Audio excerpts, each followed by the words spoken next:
said we're hooked up. All we have to do is hit this button. We've got the camera on, so y'all be able to tell if it's on or not. Okay. Thanks. Okay. Is it on? Says it's streaming, so let's wonder if we can move that. You gonna put that over? Yeah. Let's see if we can. Scoot it over a little bit. We get the base. First base would be good. Now you're getting that center thing. I mean, over. Oh, you want to put it What over? if I put it over there? You have to move everything.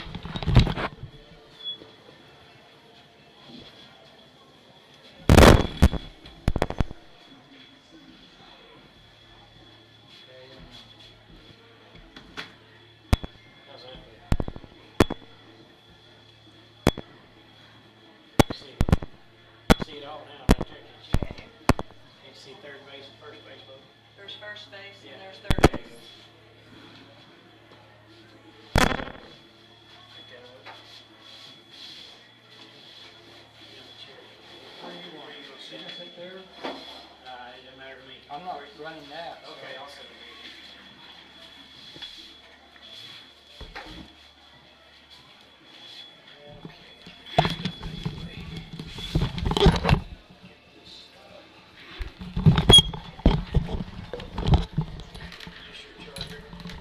Yeah.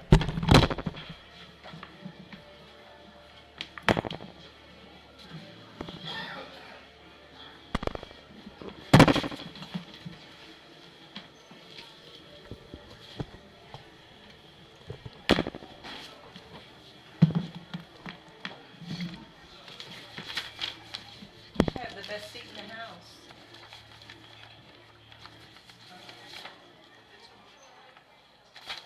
Yes, Well, you do. I'm gonna go down. I'll be back. Okay. Are we on now? Yeah, it's right. Yeah.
took off those.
How you doing? All right, how are you?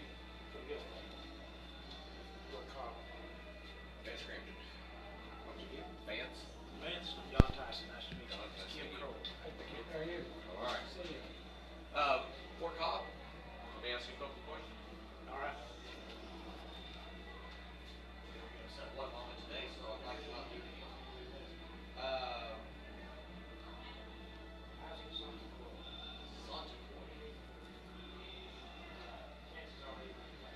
Yeah, but I got to say him. Santa Cruz.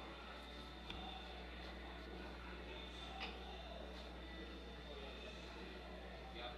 And then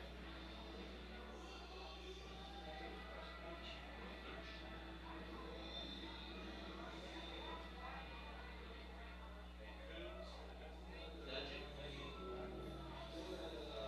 Shears. State of New York. Like so. Everybody else. All right. Okay. Not in that.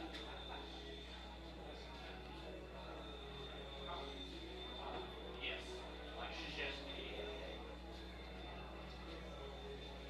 I appreciate it. Thank you very much.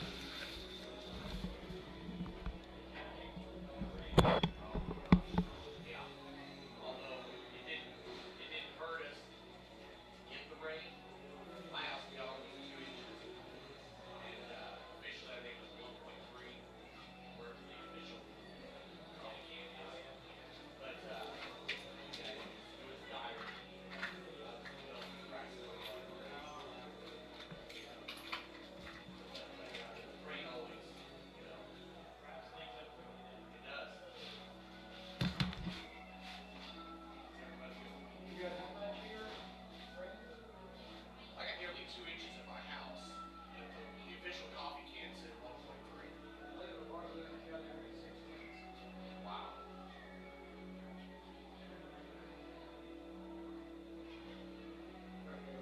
3 inches, Brett. Crazy. It was kind of spotty. Yes. 3-2 OU, top of the seventh. What? Gotta be kidding. I wouldn't kid about that. That's shocking to me. I didn't think they'd ever hit her.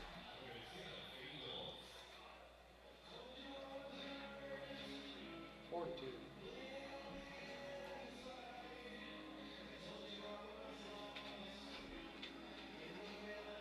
Hey, I want to check something with you. Isaac,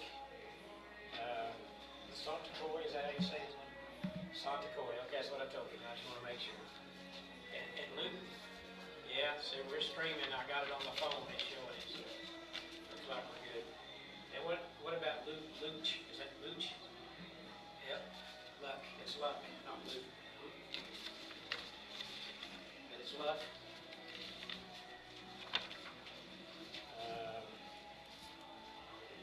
Mason. Mason Luck. Okay, got it. All right, thank you. I was wrong, sir.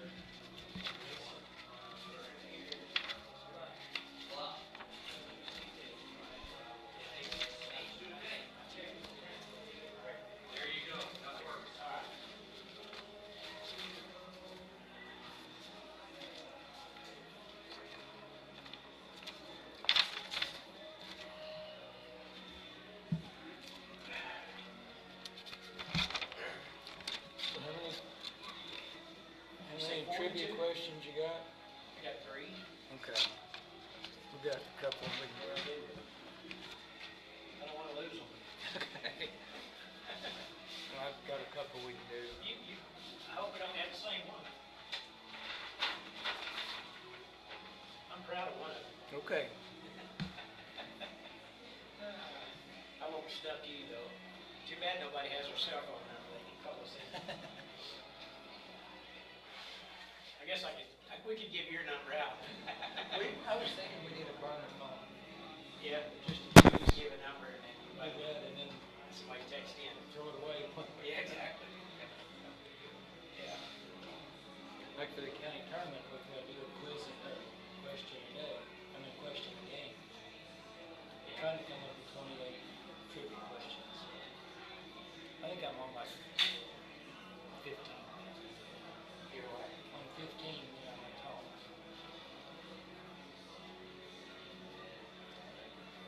I'm gonna get one a game for the county tournament. Oh, okay. Get one a game. Okay, gotcha. Well, that'd be good. That'd be real good. You just need 13 more games.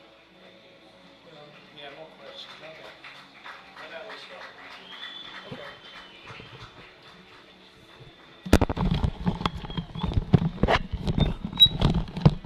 Good afternoon, folks. Don Tyson, Kim Crowell coming to you from Edmond Santa Fe High School, Edmond, Oklahoma, for the first round of the Class B State Baseball Tournament.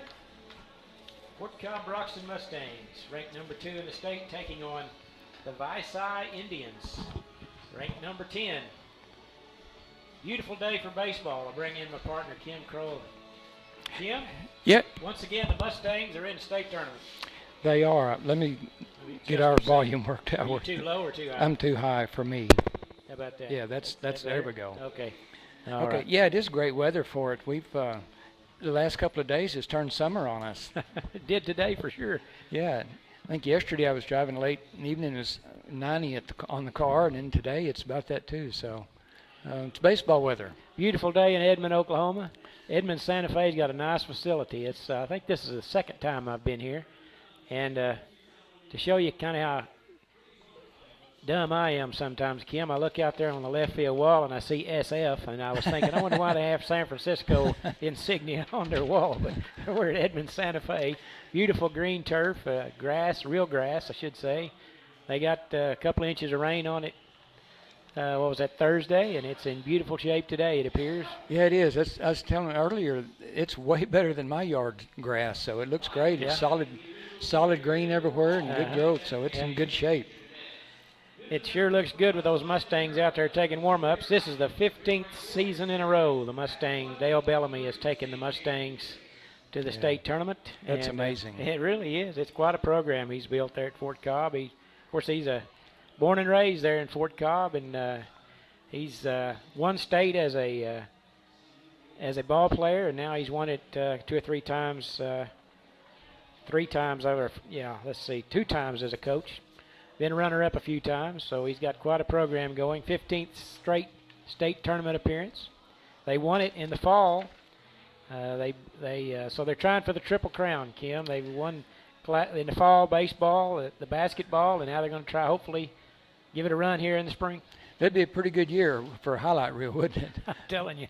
Yeah, most people just, actually, most of them never get to a state tournament, much less win a title, and then to win 3 titles in 1 year would just be an amazing accomplishment. You know, back through the years, Fort Cobb Broxton's won 4 state baseball championships. The last one, of course, last fall. Yeah. And then as Fort Cobb High School, they won, is it 3? Yeah, won 3.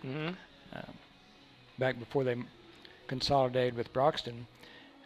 Broxton also has won 2 state championships in baseball, so if you put them all together, they've got 9 of them, and moving up the list a little bit, but they've got a ways to go to catch Asher with 45. Well, you can just take them one at a time. That's all you can do. That's right, but yeah, it's a pretty good record, pretty good history for. You know, I think that one state tournament, Fort Cobb Longhorns back in the day, 1973, I'm pretty sure Dale's dad was on that team, if I'm not mistaken. Was Bill Bellamy on that team in 73? Dale's dad? Could have been. I was thinking that he probably was right in that range. So that's a baseball playing family. Dale's older brother Brad was an outstanding left-handed pitcher for the Mustangs. Went and played at Cameron, I think, when he got out of high school. Dale played at Chickasha for the USAO Drovers. As I've mentioned, Dale had quite a high school career. He won state in baseball and basketball back in the mid-2000s. I think he graduated in, '05, I believe. I think that's, I believe that's right, '05. Your guess is better than no. mine. No, it's 2008. I'm sorry, I'm way off. 2008, that's when he graduated. So quite a career he had at Fort Cobb, and he's continuing that on. He coached at Hobart for a while, and he came to Fort Cobb. Matter of fact, he's on the list of, in his 12 years of coaching, he's number 139 on the all-time win-loss record in Oklahoma with a record of, now listen to this, 511 wins and 182 losses. That's pretty good. Pretty good percentage rate, yeah. Yeah. That if you win 5 out of 7 all the time, you're going to have some pretty good success on right. it. Yep. You know, Don, we talk about being here at Edmond Santa Fe. Just a little history on Edmond. Edmond has 3 high schools. Of course, the original Edmond in 1975, they changed the name of that one to Edmond Memorial, and they did that after they named it after 6 graduates of Edmond School that were killed in the Vietnam War. Really? So they changed it to Edmond Memorial in '75. Yeah. Then in '93, Edmond Santa Fe opened along with Edmond North. And in the first couple of years, they had, the first year they had freshmen and sophomores, then the next year they had juniors. And so 1996 was the first year they had a senior class graduating here at Edmond Santa Fe. But they're the Santa Fe Wolves. I don't see any Wolves out there insignia, so we're just the SF. So there you go. We'll do that. But it's Edmond's got 3 big high schools, all 6A, and It's a growing area, isn't it? It is. But matter of fact, you live up here, so you know what it's like. Yeah, but they've got nice facilities. They do.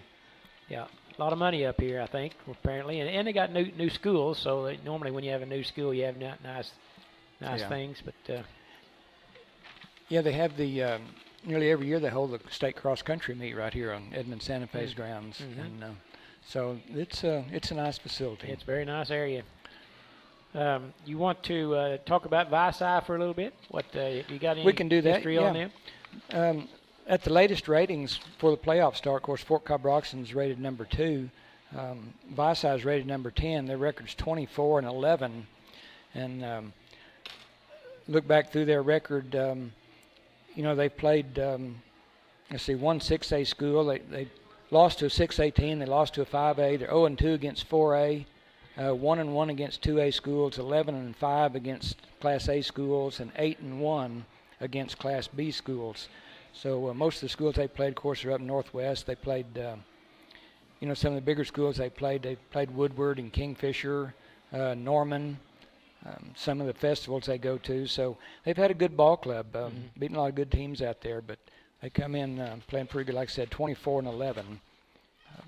They upset, I believe, number 7 Caney, didn't they, in the playoffs? That was kind of an upset a little bit. They beat them 7-1 in the regional tournament. Right.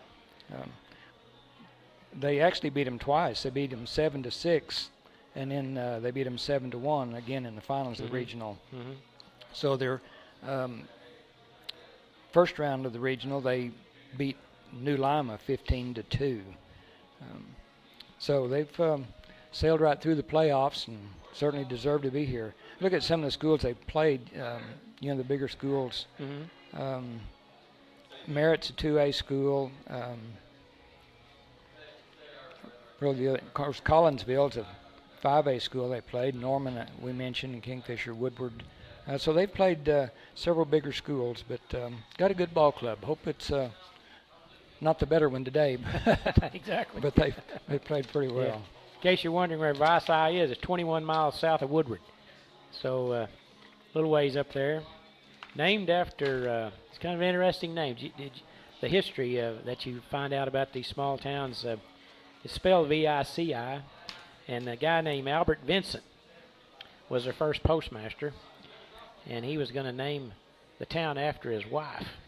apparently, but the name was already taken by another town, and so he liked Julius Caesar.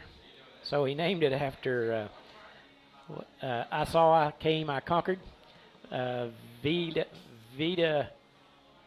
I don't know how you say that. Vina Vita Vici. Oh, yeah? And that's how he come to that Vici. I conquered.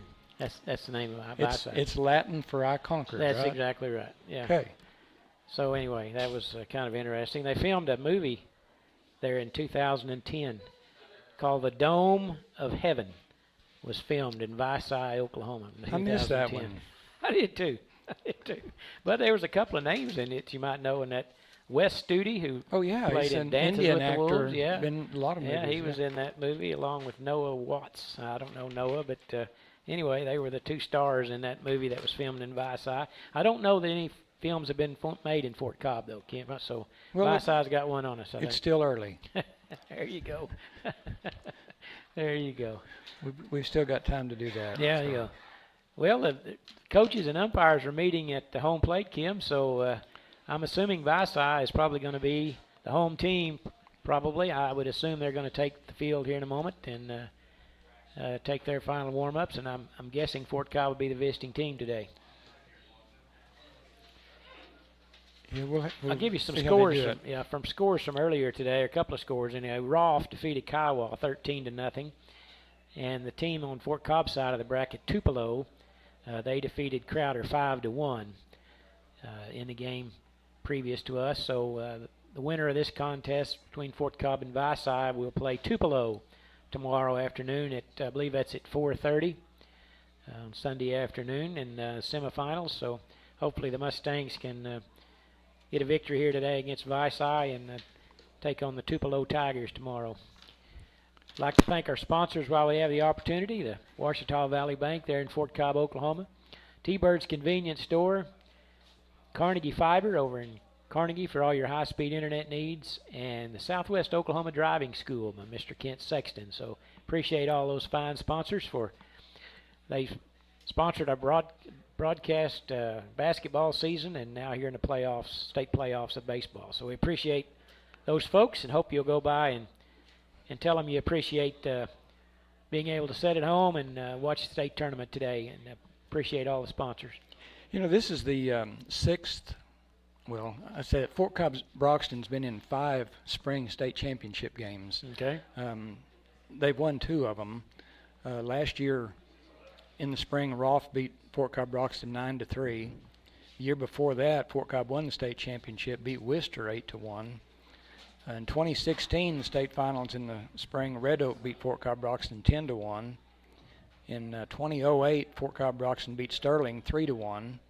And then in 05, actually they played Tupelo in the state finals, and Tupelo defeated them 4-2. So this isn't the final, but at least it still got a chance to try to get there. But they have 5 appearances so far in the spring state championship. I think they're going to introduce both ball clubs, as I understand it. All the players will line up along the infield foul lines, and then we'll have the national anthem before the game. It's always an exciting. I'll tell you what, they really do these state tournament games well. It's kind of like a World Series game that you see on TV. They introduce all the players and introduce umpires and everybody, and it's really a first-class event, certainly. Yeah, it's a big deal, and they do a good job setting it up and running it. And it's a pleasure to be here. I'll tell you what, thanks for joining us, folks. I hope you enjoy our broadcast tonight. It's a privilege to be able to sit in the press box and announce a state tournament game. And at Fort Cobb, you and I have been real fortunate to do a lot of playoff games in basketball and baseball, and it's a lot of fun, I'll tell you.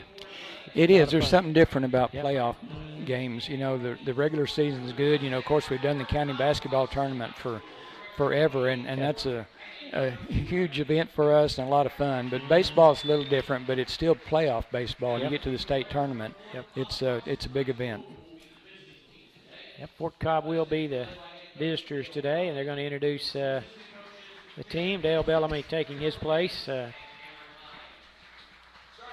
Dale's a fine young man. And there comes his assistant coaches. Jackson Willits will be batting first and playing shortstop for the Mustangs. He's an OU signee. He'll be joining the Sooners in the fall, and his little brother Eli bats second and plays second base. So these guys are probably as good up the middle as any team you'll find in the state of Oklahoma, the two Willits brothers. Batting third and catching is Blake Nunn. Outstanding catcher, outstanding basketball player as well as the Willits brothers. Batting fourth, playing center field is Brody Devon. Batting fifth and playing first base, Caden Baker. And on the mound today, batting sixth will be Blaine Davis. And he's considered, I think, their ace. Batting seventh, playing third base will be Blaine Bellamy. And batting eighth will be the designated hitter, Brody Smith. Big, strong kid. Hit the ball well, a lot of power. Batting ninth will be the right fielder, Tanner McAdoo. And playing left field will be Maddox Hill for the Mustangs. Got good speed in the outfield. He and McAdoo can really run.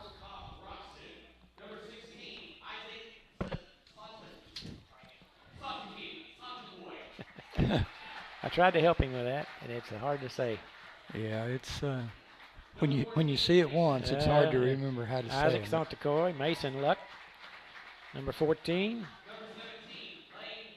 Lane Coombs. And number 22, Riker Hill. 24, Kagan Dudgeon. Number 1, Braden Davis.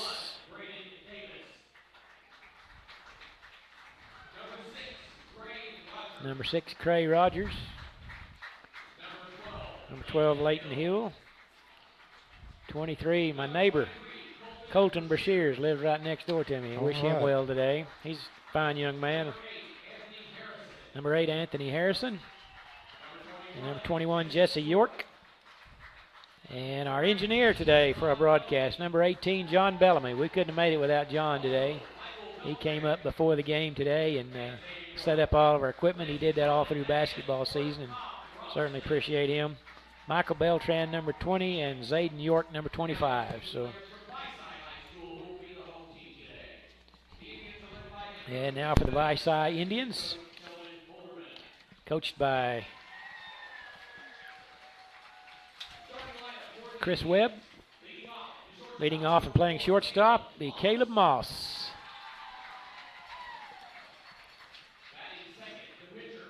Batting second, pitching today for Vici, Noah Halderman. Looks like a big, stout, 6'2" kid, probably can bring the heat. Batting third, playing third base, Cade Trotter. Batting fourth, playing center field will be Eli Randall. Batting fifth and playing right field will be Maddox Morris.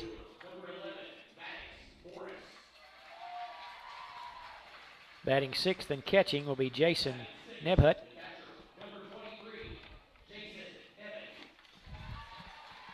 The designated hitter today will be Ian Heidelball.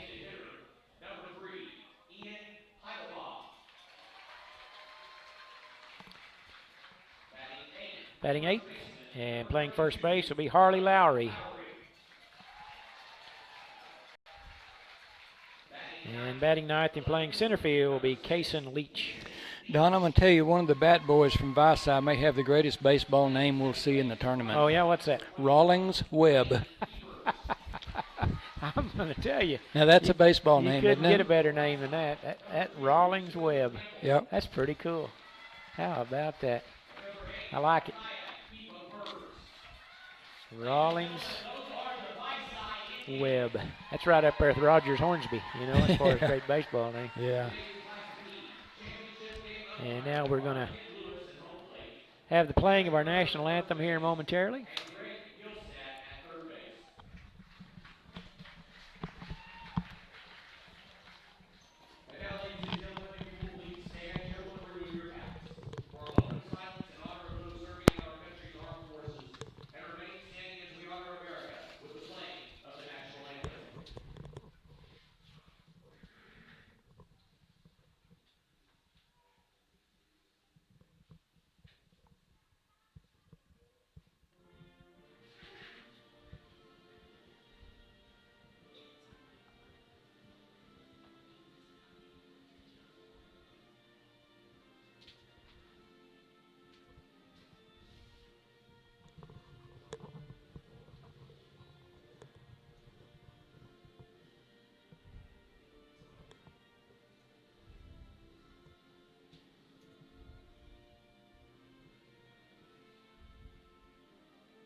All right, we're about set to go here in the first round of the state tournament. Winner will play Tupelo tomorrow afternoon at 4:30. And the Mustangs will be the visiting team. As we mentioned, they'll be hitting first today. I've got a couple of trivia questions, Kim. I know you have some too, but I'm going to throw one out there for you and give you some time to think about it. Okay. And if anybody at home has Kim's phone number, you might text the answer. Okay. But there was 4 people from the town of Fort Cobb who have been drafted in the major leagues. And my question would be, who name the 4? And it would be a bonus question if you can tell me what team drafted them. So that'll give you something to think about. That might be a little. You can probably guess the 4, perhaps fairly easy. But anyway, I'll give you an inning or two to think about that. And I wish we had a phone number that people could call in and text in and see if they know that answer. But anyway, that'll give you something to think about for a little bit. 4 players from Fort Cobb that have been drafted in the major leagues. Leading off for the Fort Cobb Broxton Mustangs, Jackson Willits playing shortstop. He'll be batting left-handed today. He's a switch hitter. And he will be facing Noah Halderman for the Vici Indians. And Jackson is hitting .573 on the season. Kim, that's pretty good. That'll make you a lot of money in the majors. Yeah. Yeah, no, that's a wonderful batting average. You know, 400 in high school is a good batting average, but, you know, way up almost 600, that's just amazing. Yeah. He leads the team at that average, and he also leads the team in home run with 7. 7 homers on the year with 35 RBIs. You know, when the batters come up, you know, we know they've got the names on the back of the uniforms, but what baseball team was the first one to use numbers on their jerseys? The numbers on the jerseys. Oh, wow. I'm going to say Boston Red Sox. Well, they're a rival. The New York Must be Yankees. the Yankees. Yeah, they get credit for doing that. They were going to do it on their opening home game in 1929, but that game was rained out. So on the same day, a little later, the Cleveland Indians played in numbered jerseys that would be permanent for the first time. So actually the Yankees came up with it and did it, but the Cleveland Indians got to do the first game with the numbers. I see. Well, that's a good idea. I'm glad they did that. Oh, yeah. First pitch of the game is in there. Hit hard to first baseman, and he feels it, steps on the bag for an easy unassisted put out as Jackson grounds out to first baseman. Unassisted.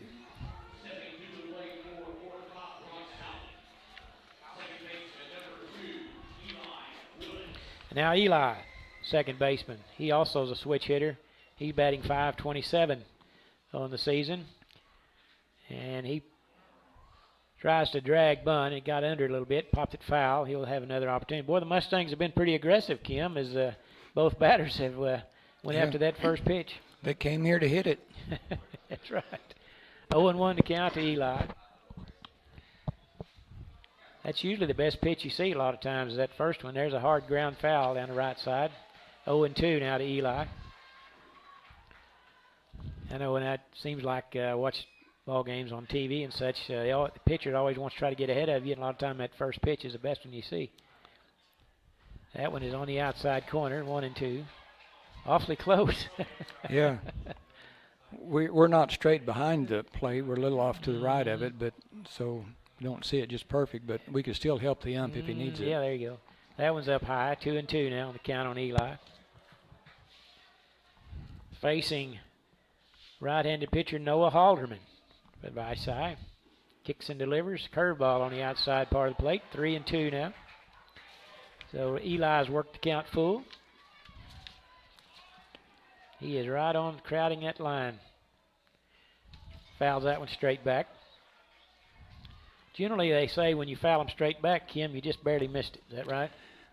Well, you've got the speed of it right. It's you just a little high or low, but you got him timed up pretty good. Yeah. There's pitching a dirt ball 4, and Eli will go to first on a walk. And that brings up Blake Nunn, who's the catcher. Blake is hitting .435 on the season. And he's driven in 34 RBIs and got 5 home runs on the season. Big ballpark, as you might expect, 320 down the lines and 375 in the power alley, so it's about probably 400 straight away center field. Eli's got a lot of speed. You can think that there's a good possibility he might try to swap second here. Got a big lead over there, and there he goes. Pitch on the outside part of the plate, and he'll slide in safely with ease as the ball was not close to being a play on him, so Eli will steal second. Blake took the first strike. 0-1 on him. Eli's got great speed. Single here would almost surely score him. Dancing around. Now he's going to steal third. Throw down to third, not in time. And Eli has stolen second and third, and now he's 90 feet away from home plate. Opens up a lot more possibilities for the runner on third and 1 out, doesn't it? Yeah, I'm telling you. Yeah. He puts a lot of pressure on you, and neither one of those plays were close, even to third. Ball on a strike to Blake. And that's on the outside just a tad. 2 balls on a strike. That's a ball you could poke to right field pretty easy if he tries that again, I would think. Yeah, the right fielder's probably average depth. The left fielder's a little deeper than. There's a ground ball to third. That'll get the run home. Eli safely home. And the play is made by the third baseman as Blake gets the sacrifice. Or is that a fielder's choice? I guess that's a fielder's choice, wouldn't it? And it's just an RBI. It's an RBI, yeah. Okay. As he is retired 5-3. That brings up Brody Devon, the center fielder. Brody is batting .392 on the season. 2 outs, nobody on. Mustangs up 1-0. The umpire's got a delayed call. I thought that's a pretty good pitch, and he didn't call it, and then the arm came up a little later, so I'm easily confused. There's a long foul ball out towards my pickup, Kim. I hope I parked far enough away. My wife told me the first time I parked I was too close, and I think on that one she was right because I moved it, thank goodness. 0-2, and that pitch is high and outside, ball 1 to Brody Devon. You know, one of the new things, I guess it's not new, but different than the old days is. There's a strike 3. That's a good pitch on the outside part of the plate, and Brody will strike out. But after 1/2 inning of play, the Mustangs lead it 1-0. There was no hits in the inning and no errors. The Mustangs, Eli was able to walk, stole second, stole third, and then he scored on a ground ball out to the first baseman. So good top half of the first there, Kim, as the Mustangs take a 1-0 lead. Yeah, it is. One thing we were talking about that I started to say is we have to keep up with, or we don't, but the coaches do, is the pitch count. Mm-hmm. And, I mean, you know, used to there were different rules for it, but now it's they're pretty strict about it. And what the pitch count is, if you throw, I mean, you can throw up to 35 pitches a day and then pitch the next day. And I may miss this a little bit, but 36 to 50 pitches a day, you have to have a day's rest. Right. And then if you throw 75 pitches a day, you have to take 2 days rest. Okay. If you can't, and also no pitcher can start an inning with 120 pitches or more. So that's, okay. I think back and probably talk a little later, back in a national record that still stands is number of strikeouts by 2 pitchers in a ball game, and it's 72 strikeouts. And it was in the state finals in fall of 1971, Asher and Gracemont. Did you say 72 strikeouts? I did. In how many? In one game? In one game. The state finals in 1971, Asher and Gracemont. 72. Billy Brim struck out 37, and Joe Edlin struck out 35. Oh, my goodness. And I was trying to figure that now. You can't throw 120 pitches. Average pitch in an inning for pitchers is about 15 pitches. Uh-huh. So if they both threw all 17 innings. That's incredible. So if my math is right, 15 times 17 is 255, I believe. Man, I don't know how they survive that. You? Wow. I mean, one of the great pitching or two of the greatest pitching Oh, yeah. performances you'll ever see, and Asher ended up winning the ball game 1-0. But to strike out 37 and 35 by the two pitchers, and Yeah. both pitchers pitched 17 innings. Well, I know Joe played in the major leagues. What about the He other did. guy? Did he? I think Billy died in a car accident Oh, a few okay. years after. But yeah, Joe played with the Cardinals organization, played 10 years professional baseball, and Cardinals and Cincinnati Reds, and great career. But what a great game. high school Oh, pitcher. What a game. And actually, he was a better hitter than pitcher in high school. So. Oh, that's amazing. First pitch swung on, hit sharply to third. Great throw by Bellamy, got him. Boy, that's a good arm, good throw on that Good play one. by Blaine Bellamy as he fielded a well-hit ball right on the line, and a good 5-3 put out there by Blaine Bellamy. Good strong throw. He's a good pitcher too, Blaine is. He made a strong throw. Now Noah Halderman, the pitcher, batting left-handed against Davis, the side armor. And that one's a little bit high, right down the middle, but it's a little up, I think. But their leadoff man went after that first pitch too, Kim. He did, That's yeah. apparently the thing to do. Davis That's out of play, yeah. low and outside, and it's fouled out of play. Ball and a strike. Almost hit a kid over there against the wall. Thankfully it didn't.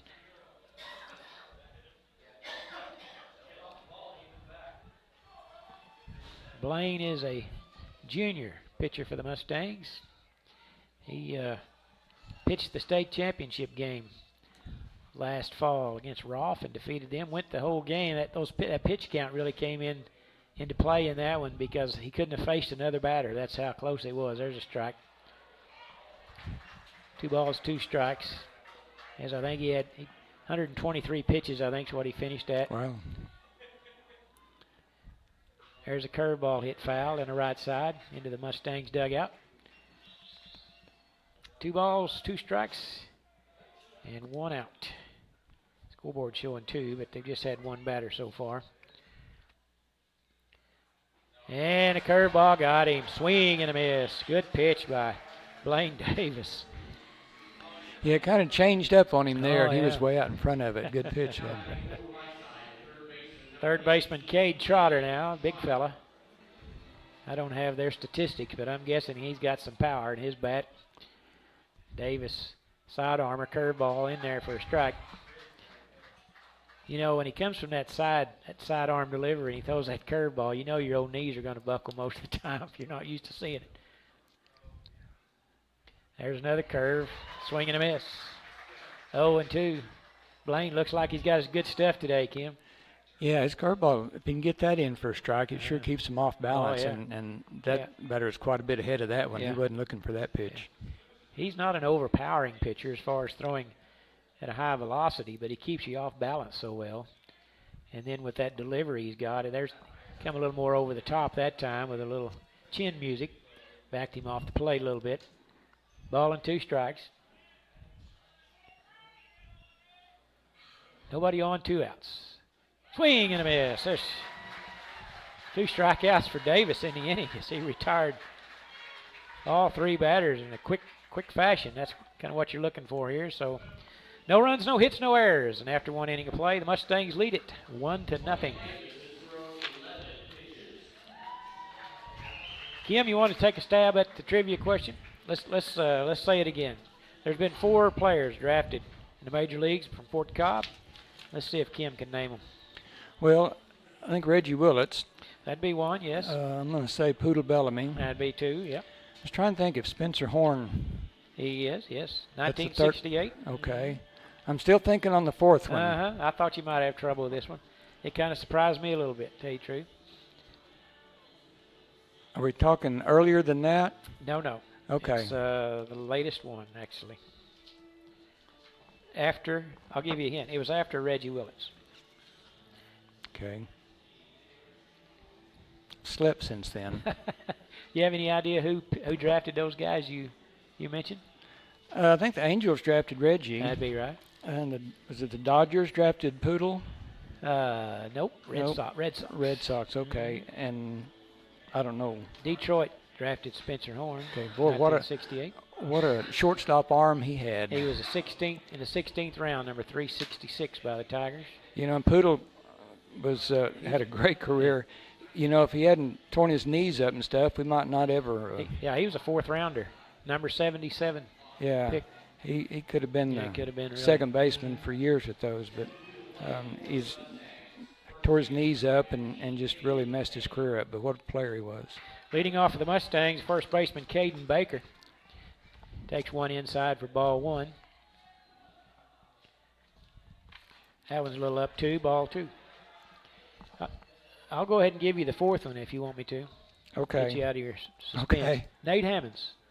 Oh, the left-handed Pitcher, yeah. Strike down the middle. Strike 1. Nate was drafted in the 32nd round in 2005 by the LA Dodgers. Here's a high fly ball. Center fielder tracking it down. It's snared out there by the center fielder Eli Randall. And that'll be the first out of the inning. Baker hit that one pretty well. You know, I got a phone message that says, was it Nate Hammonds? Yeah, that's and it right. was. That was it. But Nate I don't know Hammonds. who texted me. So we'd give you a prize if we knew who you were. Just text me your name and we'll certainly mention it. But yeah, I got Nate Hammonds. Good for them. Yeah. So my number's out in the great beyond. There you go. Somebody's got it. Blaine Davis, a pitcher now batting. Left-handed, takes one in there for a strike. Top of the second, Mustangs on top, 1-0. Hard hit ball to the second baseman, down on his knees. And I believe they got him. Good play there by the second baseman, Harley Lowry, as he was able to get Davis by a step. And that's 2 up, 2 down for the Mustangs. And now the third baseman, Blaine Bellamy. Bellamy batting .319 on the season. And he flies one to right field. And it's going to be in foul territory by about 10 feet. We mentioned that earlier, Kim. There's a lot of foul ground here down the lines. So if you can get to them, you got a good chance to catch a foul ball here. Yeah, the Santa Fe. Left and right fielder got a lot of territory Yeah, to cover right. if they're going to get over there. Little outside, 1-1. To Blaine Bellamy, the third baseman, who made a good play there in the first inning.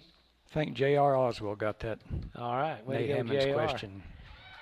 A little outside, and he called it a strike. You're right on the delayed call there. I thought that was up and out. ball and 2 strikes. And there's the same place, and Blaine did a good job fighting that one off because that was the same location, and he just got his bat out in front of it to about all he could do with that pitch. Yeah, a little defensive swing there. Just yeah. knock it away and get another one. Mm-hmm. And same thing there. That wasn't quite as far out, but Blaine got a piece of it. Ball and 2 strikes, 2 outs. Top of the second.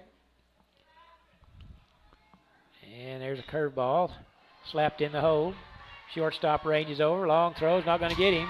Ball goes in towards the dugout, and Blaine is going to scurry on into second base. So he wasn't going to get him out anyway. I think that'll probably be ruled a hit and an error, but on the throw. But I would guess it would be an error on the throw. You're right. I think that's what it has to be. Well, to let him go to second, yeah. Yep. So Bellamy in scoring position at second base, and the batter, the DH, Brody Smith, for the Mustangs. And Bellamy's got some speed out there at second base, so pass ball or a single of any kind will score him, I'm sure. Yeah, with Pass 2 ball would, outs. but a single would. Yeah, 2 outs, he's going to get a good Gonna be jump. He running, doesn't yeah. have to wait on anything. First pitch taken for a strike.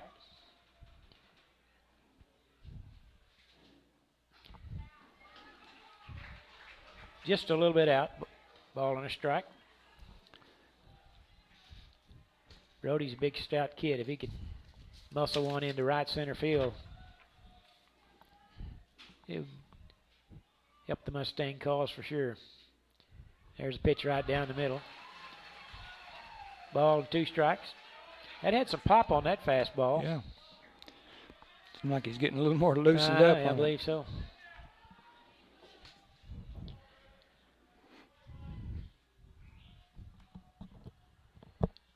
Noah Halderman on the mound for Vici. Comes home with it. A little high and outside. 2-2. On deck for the Mustangs is Tanner McAdoo, the right fielder.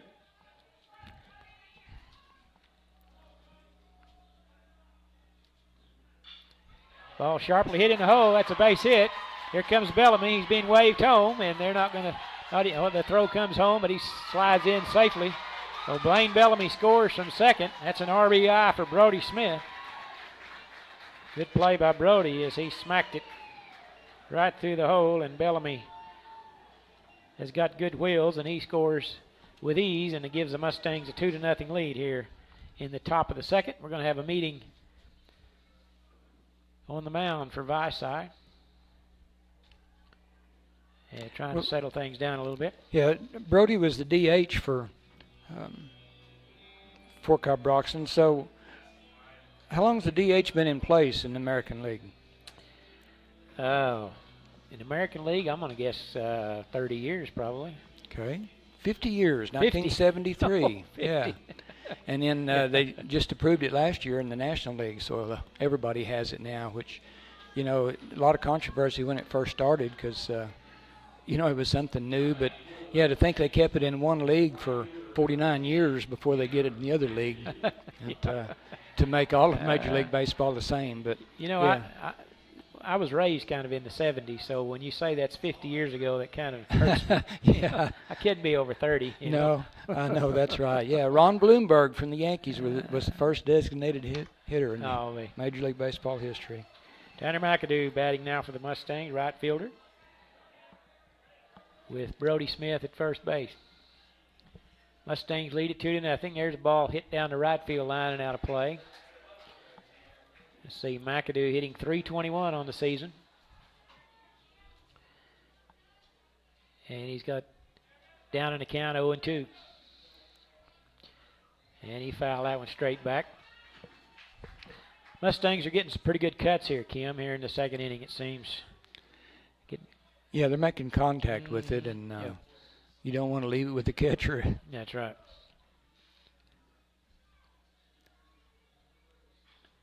Ground ball foul. Got a piece of that one. That was one of those too close to not swing at. He looked kind of low, but you got to swing at it when it's 0-2. He was able to get a piece of it. Yeah, he's seen nothing but strikes from Halderman. So well, when you're 9-hole hitter, that's normally what pitchers try to come at you. But Tanner's a good hitter, so you got to be careful with him. And he fought that one off. Nothing worse. I did a little pitching when I was a younger guy. Nothing worse than a guy foul one off over and over and over. Well, especially when you think you've made a good pitch. Oh, yeah, you just hate it. You just hate it when they do that. That one's up. Ball and 2 strikes now. Sometimes you, after you guy fouls off 4 or 5, you just end up walking him. Say, I give up. take first. And you're adding to the pitch count. Yeah, that's true. That's true. That ball slapped in the hole. Base hit by McAdoo. And we'll have runners at first and second with 2 outs now as McAdoo hits one in the hole. It's good at bat. He fouled Absolutely. off, got a couple of strikes, and fouled off 3 or 4 more pitches, and then got a single. And back to the leadoff, Jackson Willits now at the plate with 2 on. Just where you want it. Jackson leads the team in RBIs with 35, so there's one out there at second base he'd like to drive home here. Jackson swung at the first pitch. First time up, grounded to first sharply. And that one's inside, ball 1.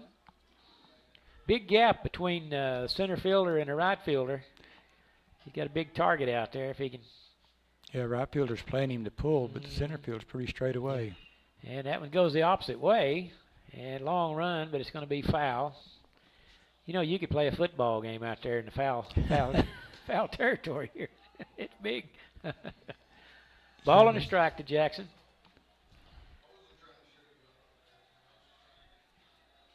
Interesting battle here. with 2 on, 2 out. And that ball's way inside, almost hit him. He had to dance out of the way. I'm sure the pitcher would love to be careful with him, but you load the bases if you walk him, and then you got Eli coming up. So that's not not much choice here for the pitcher. You got to just do the best you can here. And that one is hit sharply up the middle. Second baseman ranges over, fumbles it, and the bases will be loaded. That'll be an error on the second baseman. Yeah, he had moved to his right several steps, and he was kind of off balance when the ball got there, and he wasn't able to get a glove on it, just knocked it down, but all the runners are safe. That'll be the second error on Vici at E4. And now Eli, with the bases loaded, he walked his first time up, stole second, stole third, and then he scored on the ground ball by Blake Nunn. Eli crowding that plate, swings at the first pitch and fouls it down the left field line out of play. Pitcher's not getting a lot of freebies with the Fort Cobb hitters. They're up there taking their cuts. No, they haven't swung and missed at any, I don't think. It's a chance for the Mustangs to really break it open here with a 2-0 lead, and the base is loaded. Ball and a strike to Eli. A lot of pressure on the pitcher. He doesn't want to walk him, but he doesn't want to make it too. Oh, there's a drive over the right fielder's head. And Eli's off to the races. That ball's going to go almost to the wall. Eli's rounding second, coming into third, and it'll be a 3-run triple for Eli Willits as he hit a long drive over the right fielder and raises his arms to the heavens on third base, and just what the Mustangs were hoping for there, a 3-run triple by Eli on a very well hit ball for sure. Yeah, the right fielder wasn't too deep, but he hit that well over him. So yeah, there was no doubt about that one. He wasn't going to leave the yard, but he was going to get over his head. And now Blake Nunn, who drove in the first run of the game, and he smacks one in the hole to left. Down, good play by the shortstop, but the throw is too high, and it goes over his head. Eli in to score, and Blake will trot into second base. And the Mustangs have really blown it open here now as they have scored five here in the, let's see, 1, 2, 3, 4, 5 in the inning, makes it 6-0. And Blake is going to be a pinch runner. Coming in for Blake will be number 22. Let's see, I believe that's 22, wasn't it? I don't have a 22. I must have seen that wrong. Couldn't tell. I'll get that in a minute for you. Brody Devon now. That'll be another error charge to the Indians. That makes the third. And Brody Devon, who struck out his first plate appearance, first inning, takes the ball. Well, the Mustangs scored all the runs in this inning, I believe with 2 outs, if I'm not mistaken. There's a curveball, a little out, 2-0. Yeah, Caden Baker led off the inning with a fly ball to center field, and then Blaine Davis grounded out to second base. Yeah, that's a pretty good rally right there when you can score 5 runs with 2 outs and nobody on. Right, yeah. Runner at third now as he advances on the pass ball, and it's 3 balls and no strikes. On deck for the Mustangs will be Baker, who led off the inning. 3-0 the count. I'm sure he'll be taken all the way, and it's inside corner for a strike. Does he call a strike or pointing to first? I guess he's calling a strike. Well, his delayed call kind of. Yeah, Brody didn't offer to run, so. Yeah. He wants to hit. He fouled that one back, 3-2. You ever playing a game where you didn't want to walk, Kim? Oh, yeah. Yeah. A lot more fun to swing at it. I believe that's number 12 running. That's Leighton Hill running at third base for the Mustangs. There's pitch high outside, ball 4, and Brody will walked first. Now we got runners at first and third and 2 outs. And Caden Baker, who flew out, hit the ball pretty well at deep center field in the first to lead off the inning in his first trip today. Runners at the corners, 2 outs. There's a runner. Devon will go into second. I guess they call that a stolen base. Well, Sometimes different ways to do it if there's no attempt to. Yeah. Yeah. They have a name for that, I think, but I'm not sure what it is. Indifference. Maybe it's indifference. Yeah, his parents called it a stolen base. I would too. Ball on the strike, 2 outs to Baker. Runners at second, third. RBI situation here. Ball outside. Good save there by the catcher, Case and Leach. That would have went to the backstop if it hadn't been for a good play. 1 run would have scored for the Mustangs. Good play by the catcher. There's a curveball hit sharply foul down the left field line, and it's 2-2 now. Baker's got some pop in his bat. He's got 2 home runs on the year, 24 RBIs, and just barely got a piece of that one. Pretty good pitch by Halderman.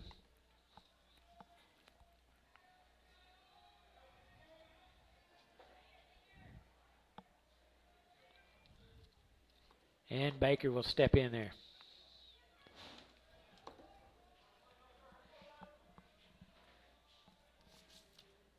Slap to right. Second baseman ranges over, picks it up, makes the play, and that'll retire the side.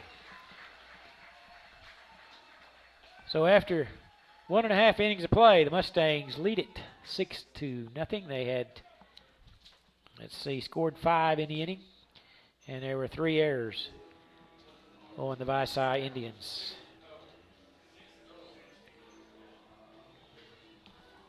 Let's see. I got my scorecard now, Kim.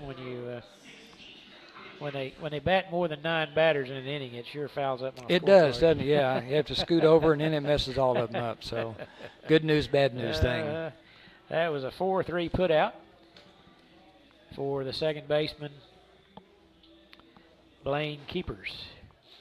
Batting now for in the bottom of the second inning will be the 4-hole hitter, center fielder Eli Randall. It'll be Randall, Morris, and Nebbit for the Vici Indians facing Blaine Davis. Got any more? You got a trivia question for me now, Kim? Got another one? Yeah. Go back to the numbers. All right. What team and how many in Major League Baseball has the most numbers that have retired? They retire a number means nobody will ever wear it again. Oh, I'd say the New York Yankees. Okay, you got that right. Uh-huh. How many numbers have they retired out of?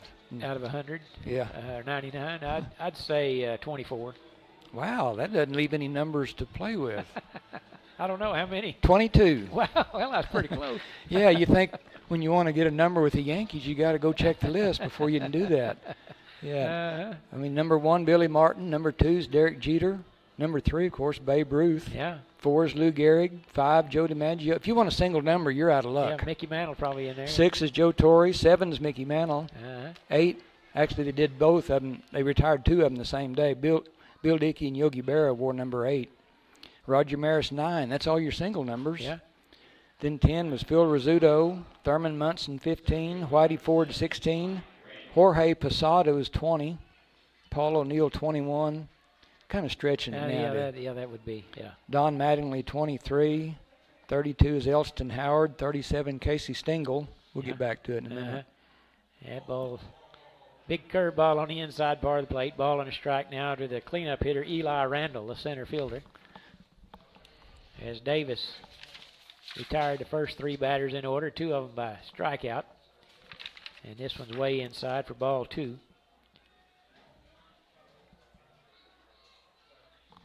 Gets a little dirt on his hand, and he's ready to go. 2 balls and a strike. Kicks and fires. Over the plate, but a little up. 3-1 now.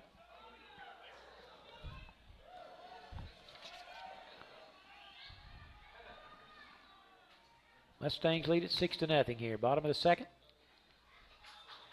Right down Broadway, and it's 3-2 now.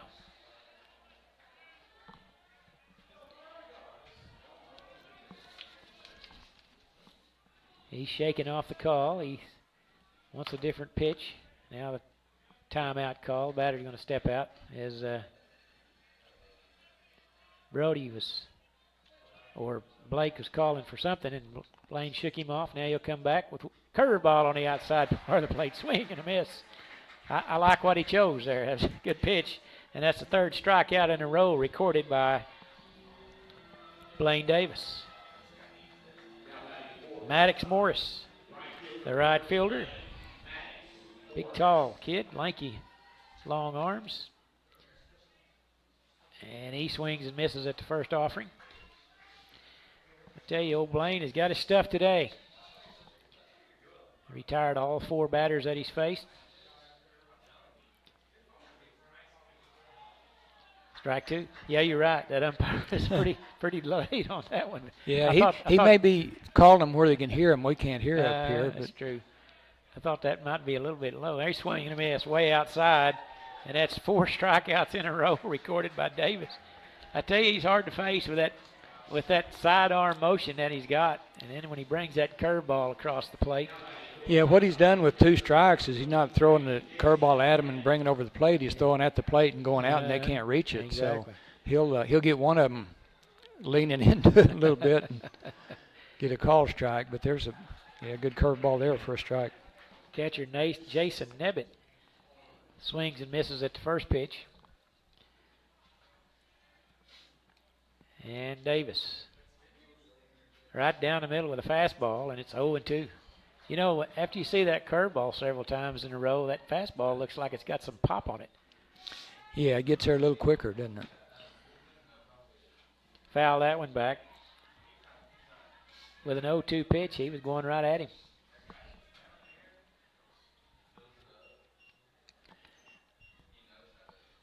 You can come in here a little bit with one of them that starts at him and breaks down in it. Yeah. He's been throwing them outside on 2 strikes. There it is. No Swing and a miss.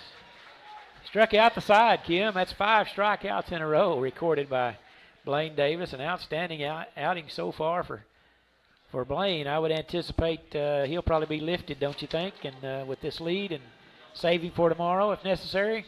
Perhaps, I don't know. Yeah, I'm not keeping pitch count. Okay, 24 pitches. So he's still got a dozen left, I guess. Only 24 in 2 innings. Wow. Yeah. Pretty good. Yeah, to finish up on the Yankees, 44, Reggie Jackson retired. Andy Pettit's 46. Ron Guidry, 49. And Bernie Williams, 51. And then, of course, number 42, Mariano Rivera wore that. But it also was retired by the league for Jackie Robinson. But when they did that, Mariano Rivera was still wearing it, and he was tied to finish. So that one's retired for 2 reasons. But, 22 numbers that are gone for the Yankees. Mariano was pretty hard to hit. You bring him in the 9th inning, the game is over. Yeah, he probably maybe the best closer in history. And yeah, even when he was about 40 years old, wasn't he, or older when he retired? Yeah, he pitched a lot of years. Okay, I'll give you a little question. Just think on a baseball. All right. How many stitches are on a baseball? I don't know. I'd say 745. Oh, wow. Is that too many? Yeah. Way high, huh? Yeah, I mean, they're double stitches. I mean, there's one on each side that do it together. So, but there's 108 single stitches, so doubled up. At both sides, 216. Oh, that was way off. And they're all red now. Used to the National League had blue and green stitches and stuff, and the American League had red, but they standardized. I think pretty well all baseballs now are red stitches. You would think they would play the same ball. Especially since they play interleague games all the time. Yeah, but they didn't do it with designated hitter when they played interleague games. You played a National League park, you didn't use a DH. That's true. Well, there's some quirky things about baseball. You know that, right? I guess. Absolutely. Every sport's got their funny little things. Yeah. But, all the baseballs are made of cowhide now. Leading off the third for the Mustangs, pitcher Blaine Davis, who grounded out to second. His first time up, and looks like he's going to do it again. Right back to the second baseman. The throw is made, and he is retired. 4-3. 4-3.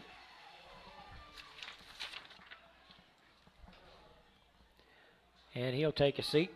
I'm sure they'd like to rest his arm over there. He's done his work on the mound so far. Now Blaine Bellamy, who reached, well, he was the one that started the rally last inning. There were 2 outs, and he got on base and yeah, he had a single. Opened up the floodgates. There's a high fly ball into left field. The left fielder's camping under it, and he's got it. Fly out to left field for Blaine Bellamy, and that brings up Brody Smith for the Mustangs, who singled his first time up in the hole between shortstop and third.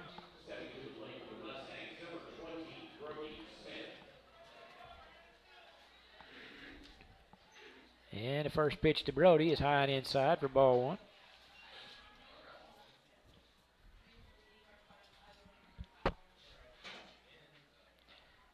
And that pitch is in the same place, ball 2. I've got 4 people, Kim, in the major leagues. Ball 3. Ooh, that hit him on the sleeve. Yeah, he's going to hit batsman. Brody Davis will get on base for the second time tonight. And now batting will be Tanner McAdoo, who singled in the hole between first and second his first trip and scored on the Eli Willis triple.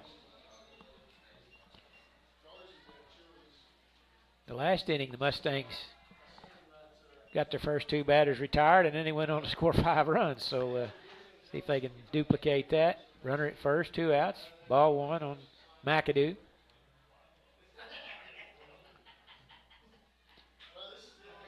Throw down to first, not in time. Four people in the major leagues have hit over 700 home runs. I figure you can probably know most of those.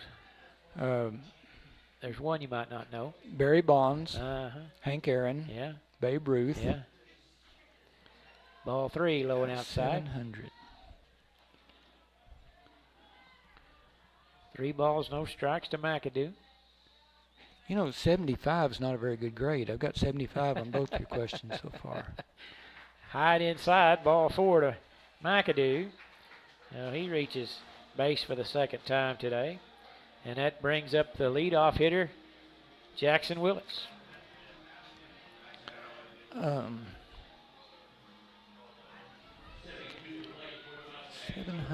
Jackson grounded out the first time out, and he reached on an error on the second baseman the second time. And there's a long fly ball in the gap, right center field, and it's off the wall. 2 runners will come in to score, and Jackson cruises into second with a double. So they couldn't keep Jackson down forever, Kim, as he drilled that one off the right center field wall. That ball was tattooed. Yeah, he got one he liked and got nearly all of it. He did. Got nearly all of it. You're right. Yeah. And we'll have a meeting on the mound as the Mustangs lead it 8-0. That'll give us a chance to thank our sponsors once again, the T-Birds Convenience Store, Mr. Travis Birchie, Southwest Oklahoma Driving School, Kent Sexton, the Carnegie Fiber in Carnegie, Oklahoma, and Ouachita Valley Bank in Fort Cobb. I'd like to thank all those fine sponsors. And the meeting has adjourned, and we're about set to go. And now Eli Willits will stride to the plate. Eli walked and stole second and third and scored, and he got a single between first and second on his last trip. And he's got Brother Jackson out there at second, and he'd like to knock him in here. Once again, the Mustangs have scored 2 runs with 2 outs. Had nobody on and 2 outs, scored 2 runs. Trying to get more here. And the ball's low. They throw down to second, and Jackson scampers back in.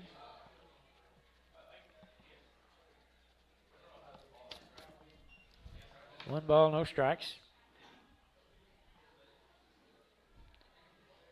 Eli batting left-handed. Swung on, sharp line drive into right field, right over the second baseman's head. And that will drive in Jackson as he cruises home. On a good RBI single by Eli. Drives in his brother. And Yeah, that was hard hit, right directly over the second baseman's head. So good hit, get an RBI. We're going to have a pitching change now as Coach Webb comes to the mound once again, and he's handed the ball to, I believe that was a third baseman, if I'm not mistaken. I have to check his number here in a moment. He was their number 3 hitter. So that would be the third baseman, Cade Trotter, I believe. I spoke with Dale Bellamy. I think it was Tuesday or Wednesday. And I asked him about Vici, and he mentioned this young man, Cade Trotter. He said he's got a good arm. And he said he'd been injured. Didn't know if he was going to be available or not. But anyway, here he is coming on in relief. But he's got Coach Bellamy's attention with the strength of his arm. And he's a big, stout kid. Looks like in warm-ups here, he's got some pretty good pop on his fastball. So, is your fourth player a Cardinal? Yes. What's the first baseman? Yeah, I think you're right on track. I'm picturing him. Yeah, he just barely. I think he got just retired. 703 is what he got. Yeah. What's his name? I can't think of his name. Oh, Albert. Albert Pujols. Oh, yeah. Yeah, he's a good hitter. Albert Pujols. 703. Yeah. Yeah, I was looking that up, and I thought, that might be one that stumped somebody. Yeah, Albert Pujols. One guy that didn't get to 700, but it's one of the greatest players in Major League Baseball, has a birthday today. Willie Mays. Oh, wow. Is 92 today. Say hey, kid. Say hey, kid, with the catch. Yeah. And he was one of my all-time favorites. Yeah. Great player, great guy. Yeah. I think everybody liked playing with him and being around him. Fun guy. I saw him. We went to Houston back in the 60s, and he had a grand slam in the Astrodome that night. And I was one of the few people standing and cheering there. Oh, yeah? With all the Astro fans. You know what happened 50 years ago today, Kim? 50 years ago today. That would have been 1958. Yeah. Secretariat won the Kentucky Derby.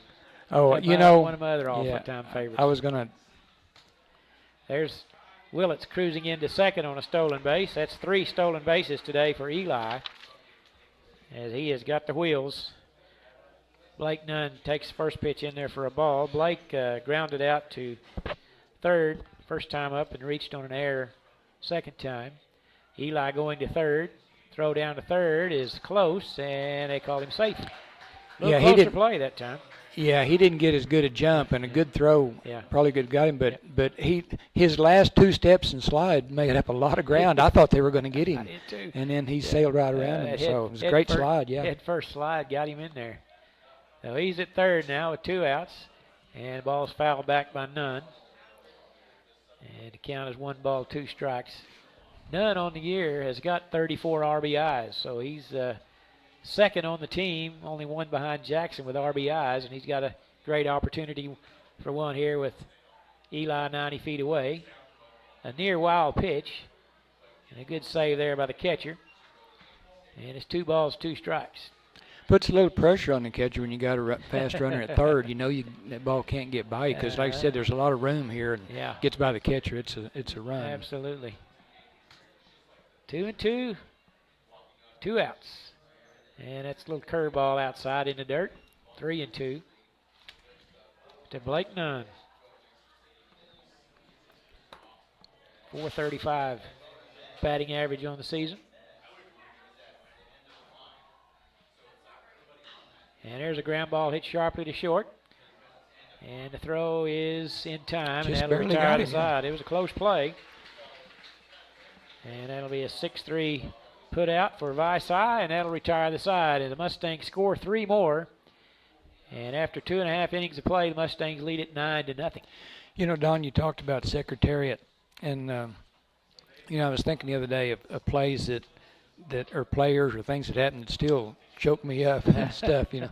I think maybe and I don't know if you call him athlete, the greatest performance in athletic history to me might be Secretariat in the Belmont Stakes. Oh, yeah, no doubt If about it. people have never seen that, go on YouTube and pull up 1973 Belmont Stakes. Yeah, And watch it's unbelievable. Secretariat run. Yeah. It's unbelievable how much better he was than the other horses, and has been better than any horse Ever since. since, that's right. It's like I said, it's the most amazing performance I think I've seen. It's just 31 lengths he won by. It's like Yeah, so the guy calling the race said it's like an amazing machine, I think, what he Yeah. said when he was just running away from him.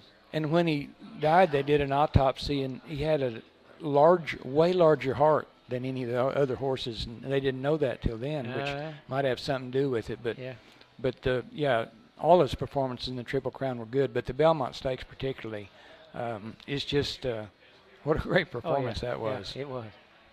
New pitcher in for the Mustangs. That'll be Blaine Bellamy, who's been playing third base. He's going to come in and pitch. That's kind of what we thought would happen after the big lead, and they can save Davis now. Blaine can pitch. I would assume he can pitch tomorrow. Kim, is that right? According to your If he numbers? Okay. didn't throw over 35 pitches. Okay.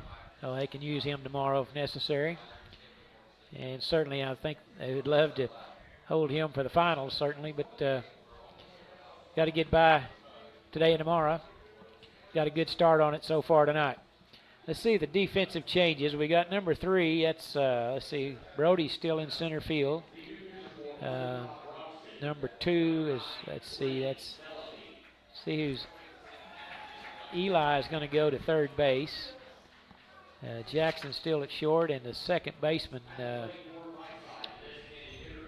can't tell who the second baseman is. Is that McAdoo? Did he just switch places with, I think McAdoo went to second, and Eli went to third. And the pitcher is Blaine Bellamy. And a right-hander. First pitch is fouled off by the DH, Ian Heidelball. His first trip to the plate. The Mustangs have only seen 6 hitters so far. Both innings, 3 up, 3 down. There's a curveball on the inside for a strike. As on the six out, the Vici has had 5 of them have been strikeouts. Yeah, the last 5 in a row. First batter of the game grounded out to the third baseman. And there's another strikeout. That's the pitchers for the Mustangs have done quite a job today, Kim. That's 6 strikeouts in a row. And striding to the plate will be the first baseman, Harley Lowry.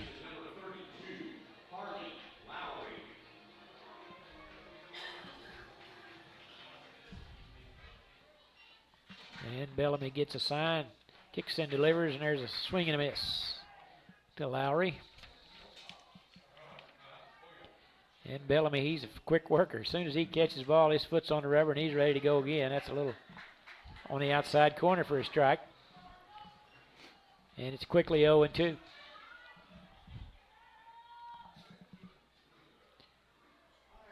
Curveball outside. He finally got one of them, a batter to hold up on that and not chase that outside curveball. Yeah. They've been swinging at that a lot today. Reach back for the fastball, and it's on the outside also. 2 balls, 2 strikes.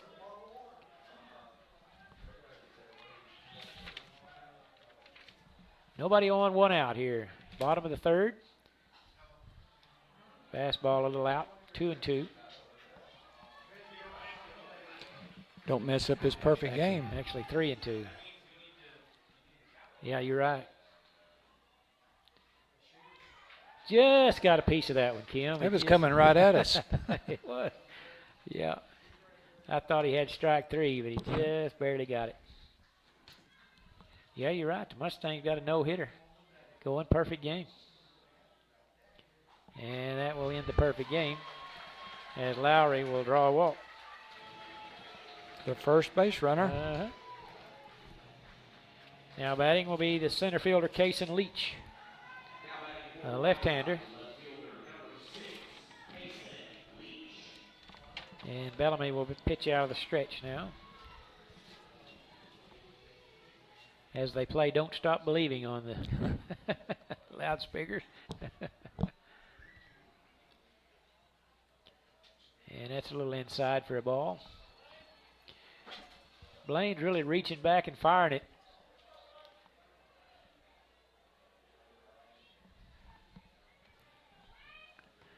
Yeah, you didn't need a pitch clock on him, do you? No. Ball 2. Having a little trouble finding the zone here after that first batter he faced. Double play would be nice here. Swing and a miss. Ball and a strike. Got a little bit of it, tipped it, but still caught by the Yeah, he did. catcher. He did tip it a little bit, didn't he?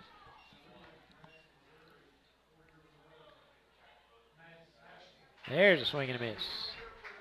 2 balls, 2 strikes to Case and Leach.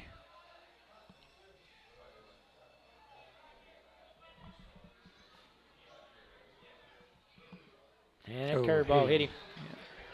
Hit him on the thigh, and he'll jog to first. Now runners at first and second for the leadoff man, Caleb Moss, who grounded out to third his first time up. And Baker and Eli will go have a little chat with Blaine. Now Nunn will join him. What do you think you're talking about now, Kim? Well, what do you want to eat after the game tonight? No, they're just refreshing him a little bit. Throw strikes. You know, we got a big lead. The one thing you don't want to do is put runners on without them earning it. Yep. Yeah. So the 2 runners on there is a walk and a hit, you know, by pitch. So make them earn their way on base. Don't be giving them free bases. That's right. Yeah, we'll back you up here. Just let them hit it. Looks like we're going to have a pinch runner in for Vici. Number 2, Spencer. Didn't catch the last name. Runner in scoring position. And the leadoff hitter, Caleb Moss. Spencer Campbell. Spencer Campbell, okay. Umpire doing his bookkeeping over there, and we're about set to go. On a beautiful evening in Edmond, Oklahoma. Tell you what, there's some nice areas up here. I was driving down the highway coming over here a while ago, and I thought this would be a nice place to live, Kim. It is a nice place, yeah. a lot of things going. Yeah. A million cars. Yeah. That's one thing I don't have to deal with where I live. Yeah. That's a good thing. All right, we're set to go. Bellamy checks the runners. Swung on and hit sharply down the left field line. Well, he was Foul. waiting on that one, Oh, wasn't yeah. he? That's kind of what he did his first time up today. He grounded one sharply over there to third baseman as Eli's right on the line over there. Yeah, now the right fielder shifting over a little farther. It doesn't look like he's going to be late on a pitch. That one's outside, 1-1. Yeah, you'd probably want to pitch this guy outside because he definitely wanted to pull it.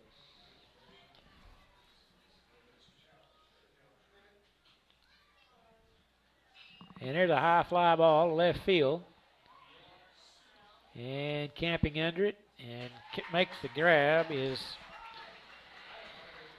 Maddox Hill, who settled under that one. A high fly ball. And he's retired. Now there's 2 outs. And that brings Noah Halderman to the plate. Noah struck out in his only appearance so far. Started out the game pitching for the Indians. First pitch is outside for a ball. Mustangs lead it 9-0. 2 outs here, bottom of the third. And that pitch is just a bit out. Well, they call it a strike. 1-1 now. It's hard to tell sometimes, Kim. Yeah, and the pitches that are kind of on the corners, we can guess, but his delayed call messes us up. Check the swing on that one. 2 balls and a strike.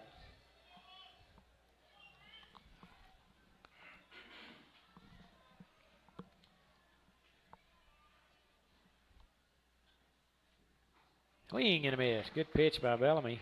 Yeah, he was a little late on that swing. Kind of slipped one by him. 2-2. Deuce is wild here. 2 balls, 2 strikes, 2 outs. 2 on. And 2 on, right. And there's a high fly ball. Short center, yeah. Center fielder. That's Devon under it. And that'll retire the side.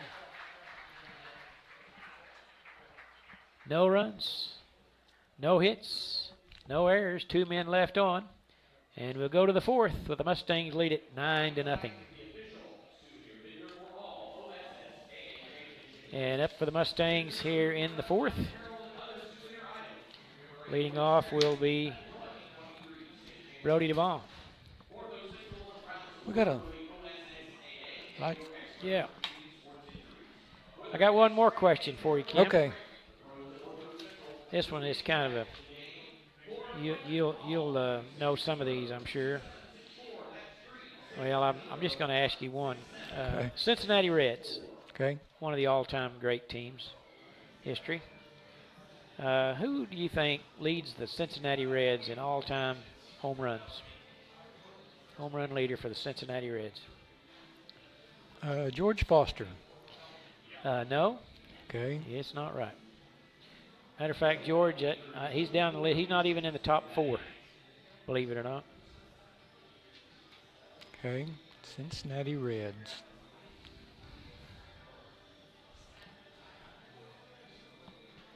I was trying to think you would think the Big Red Machine would. It was in that era. Yes, it was. George Foster played in that era. He did, yeah. He was. That's what it be. They had Bench. Now that'd be a good guess. Johnny Bench. I was kind of surprised by that too. Brody Devon leading off for the Mustangs, struck out and walked in his 2 plate appearances. He still leads them with 389 Really? home runs. Yes, he does. He is number 64 on the list of all-time home run leaders. Huh. Yeah, it kind of surprised me. Number 3 on the list is Frank Robinson with 324, and Tony Perez is 4th with 287. Johnny Boho is number 2 at 342. I've never heard of Johnny, but he must have been way back. But anyway, yeah, I was kind of surprised by that. Caddo County native Johnny Bench still leading the Cincinnati Reds with home runs at 389. All right, we're set to go. Got the fence closed out there, the gate shut. And the first pitch is in there, and swing and a miss by Brody Devon. Top of the 4th inning, Mustangs lead it 9-0. And there's a pitch that'll go to the backstop. And the winner of this game will play tomorrow afternoon against the Tupelo Tigers at 4:30 in the state semifinals. And the Mustangs certainly expecting to do that with this 9-0 lead. There's a pitch a little up, 2 balls and a strike. They played well today, both at the plate and in the field. They got 7 hits so far, 9 runs, 3 or 4 stolen bases. And that ball's a little inside, 3-1 now to Brody.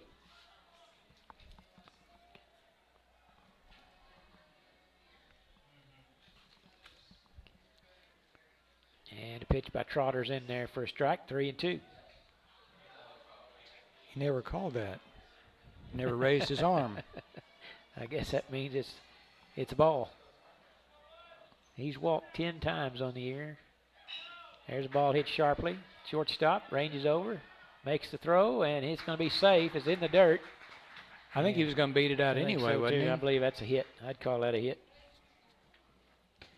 We'll see what the official score gives him. It was a long throw. Had to make a long throw. And I believe I can hear them discussing it in the other side of the press box here. Yeah. And Caden Baker now at the plate, who flew out to center and grounded out to second. And they're going to charge him with an error. Tough play by the shortstop, as he was way back there. But they E6, they call it. The official score calls it. And Baker takes a strike.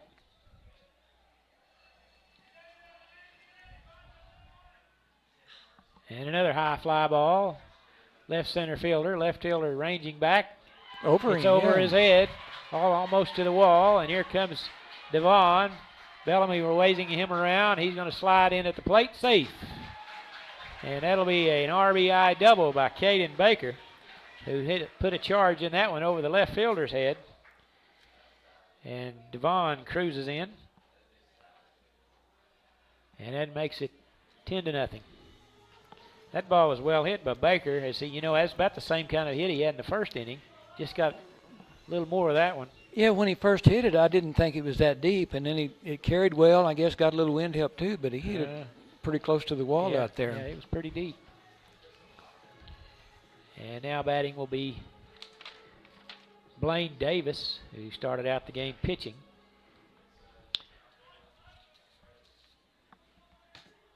And that ball way high.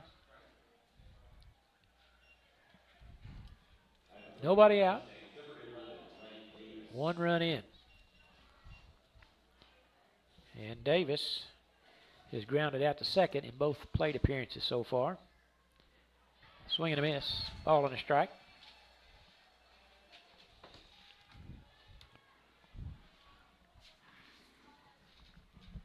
Davis batting .260 on the year. Another swing and a miss. They're good swings and just not making contact there. I'm not sure if he's a switch hitter or not. I know he throws right-handed, but he's batting left-handed, so he may be switch hitter. I'm not sure. Ball in the dirt, 2-2. On deck is Blaine Bellamy.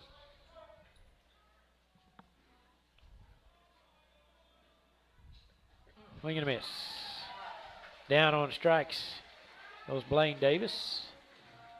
First strikeout of the game, or a second strikeout of the game for the Mustangs, I should say, as Devon struck out there in the first inning. And now Blaine Bellamy, who reached on an error and flew out to center in his 2 times. And the first pitch is strike.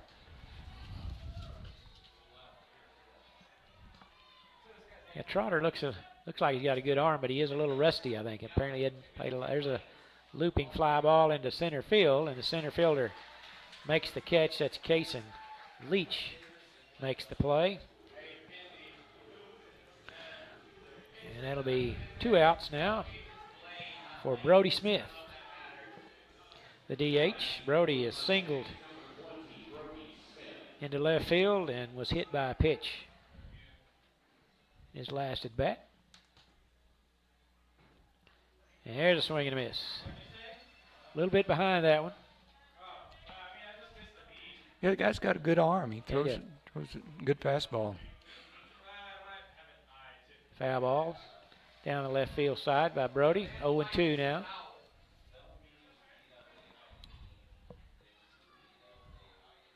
Tanner McAdoo waits on deck. 0-2 count.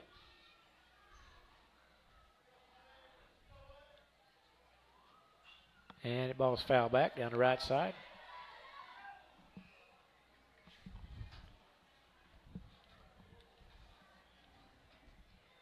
And so we'll try it again. And I'm all out of trivia questions, Kim, so I'm going to have to rely on you now. Okay, I'll ask one the next time, and you know the answer to it, so okay. we'll let the people guess on it for half an inning. Maybe somebody will phone in. Huh? Yeah. You're the one person that knows your number.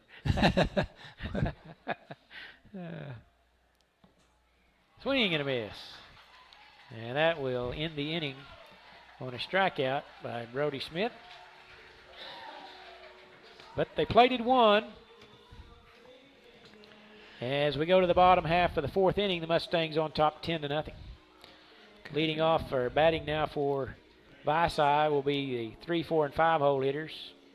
Cade Trotter, Eli Randall, and Maddox Morris. Okay, Don, let's, like I said, you already know the answer to this, but we talked about it before. But I want to talk about Nolan Ryan a little bit. Okay. Nolan Ryan, I think, played 27 years in the majors. Got 7 no-hitters. The next to him is Sandy Koufax with 4. Career strikeouts, 5,714. The next one is Randy Johnson's got 900 fewer than that. I mean, he's head and shoulders above that stuff, on all that stuff. But my question is, how many Cy Young Awards as the best pitcher in the league did Nolan Ryan win in 27 years? So we'll let people think Somebody about that. can surely call in and let us know that answer. Yeah, That's a great question. No hitters. Ryan had 7, Koufax 4. Guy named Larry Corcoran back in the 1880s. I didn't get to see him play much. Has 3. Cy Young, Bob Feller, Justin Verlander all have 3 Cy Young awards. 29 people have 2. So, but yeah, how many Cy Young awards did Nolan Ryan win out of his 27 years of pitching? He was a great pitcher, boy. Struck fear in a lot of people. The Mustangs have a no-hitter going here, Kim. They do. They lost a perfect innings. game with the walk the last inning, but still got a no-hitter. You're right. Blaine Bellamy back on the hill, facing Cade Trotter here, bottom of the 4th inning. And Bellamy's first offering is foul straight back by Trotter. Dusk here in Edmond. The lights are on and not really dark enough yet for them to take effect, so it's kind of difficult to see out there at the moment. That ball's in there for strike 2. Yeah, the Mustang pitchers have done awfully well today. They've not given up any hits so far. There's a ball popped foul. Blake couldn't track that one down. He might have caught that one. Yeah, but it's a pretty good sprint from home plate to the backstop. Yeah. It really is. To get there, he'd had to have been sprinting on it. But I tell you what, I'd hate to catch one on this warning track around the back. It's gravel. Yeah, I'm telling you. You wouldn't want to slide and make the catch here, I sure don't wouldn't. think. 0-2, and the pitch is outside and in the dirt.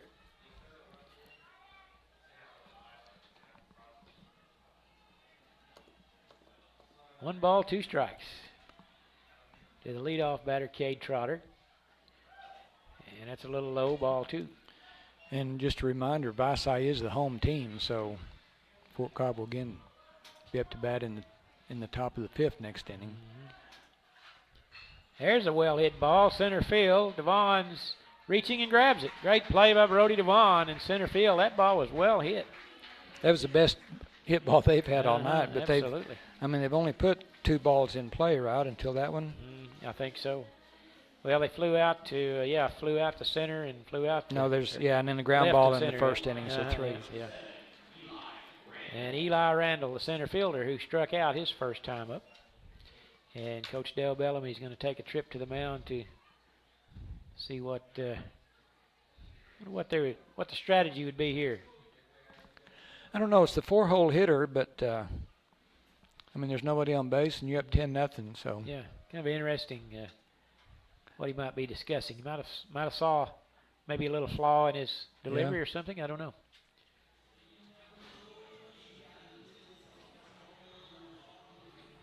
Well, let's see. They're going to change. Okay, that's the deal. Blaine is going to go to second base, and they're going to bring in Tanner McAdoo now. Okay, that's the deal. Yeah. Blaine Bellamy now will go play second base, and Tanner McAdoo will come in to pitch. And I'll get some pitching numbers for. I guess I should have done this earlier. I'm remiss on giving the pitching stats, but Tanner McAdoo has pitched 35 innings this season, and he has a one loss record, 7 wins, no losses. Kim, that's pretty good. That's hard to improve on. He has an ERA of 1. Wow. So Tanner has pitched well this season. Certainly got 40 strikeouts. Just going back to the starters, kind of give you some pitching numbers on them. Blaine Davis has pitched 40 innings. He's got a 4-1 record. 2.1 ERA. Blaine Bellamy has pitched more innings for the Mustangs than anybody, 42.1. His ERA is 1.8, and his record is 5-0. But when you consider they've only lost 4 games all season, the pitchers have pretty good pitching record. Yeah, they sure do, yeah. Of course, there's some no decisions, I guess, in there maybe. I don't know, but I'm not according to this, Blaine Bellamy's 5-0, and Tanner McAdoo is 7-0. And McAdoo has 7 saves on the season. So he's going to be pitching to Eli Randall, who struck out his first time up. Eli is the 4-hole hitter for the Indians. And I think we're set to go. Kind of shows you the versatility of this team. You know, when you think Blaine, he started out at third base. He went into pitcher. Now he's playing second base. So same thing with McAdoo. First pitch is swung on, hit sharply into right field. And that'll be the first hit of the game for Vici as that ball was hit sharply to right field. It's kind of like he was waiting on the pitcher's first pitch on that one. He gave the rip a little late on it, but he made solid contact and hit it directly at the right fielder. But yeah, I think he's probably good thinking solid hit. He's going to try to throw a strike to me, and I'm going to be ready. First base runner of the day for, no, I shouldn't say that. I think they walked in the last inning. They didn't have a base runner. First pitch and a hit fouled off. And a hit batsman. That's true. Yeah, I had 2-1 the last inning. Morris struck out his first time against Blaine Davis. And McAdoo checks a sign. Curveball in the dirt. Ball 1-1. You know, I'm glad there's people that want to be catchers. It's a tough job. And Blake does a great job at it. I mean, nothing's been getting by him in catching, but boy, you get beat up a lot. 'Cause your fingers and the knees, it's just. A lot of wear and tear on your body. Yeah. Old Blake's got a good arm. You know, I tell you, Blake is he's just an outstanding athlete. Basketball, he was, I think he scored 18 points in the state championship game this season. He played post position and against got a lot bigger of rebound. guys. Oh yeah, and he's unflappable. He's just steady as a rock. And good pitch there, but he said it was up a little bit. 3-1. It's a tall batter. I don't think he realized the batter's so tall. Yeah, that was right in there. Looked like. When you have to explain your call, maybe that means it was pretty close. Huh? There's a pitch on the outside corner. Throw down to Baker. Got into right field, and it's going to be runner advancing to second base into scoring position now. Yeah, that'll be an error on the throw. As Randall advances to second. 3-ball, 2-strike count now on Maddox Morris, with 1 out here in the bottom of the 4th. Mustangs on top 10-0.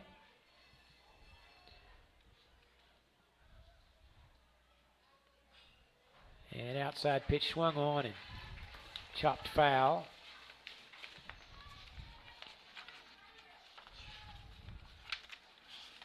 And it's a 3-2 count. Payoff pitch here for McAdoo. I'm sure he'd like to retire this hitter with that runner out there at second.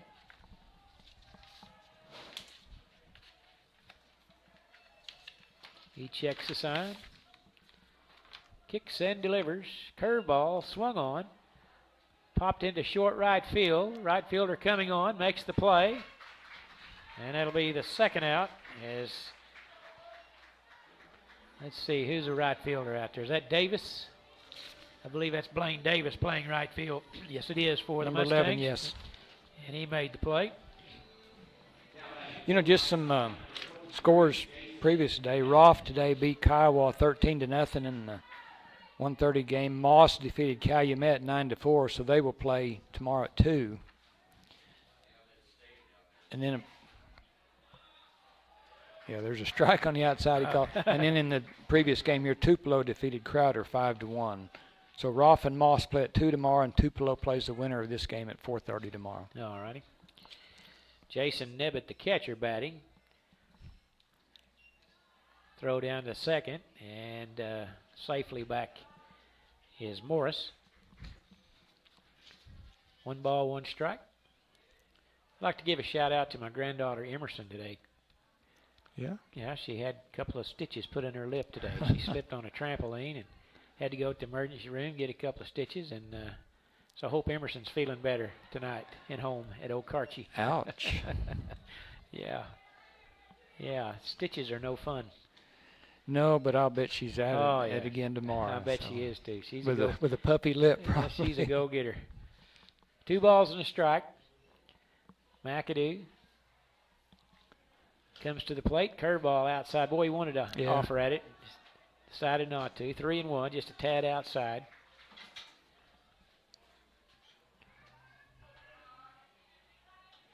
And they did give it a charge and error on the throw from Nunn on the last play. Here's Out the of ball play. foul back.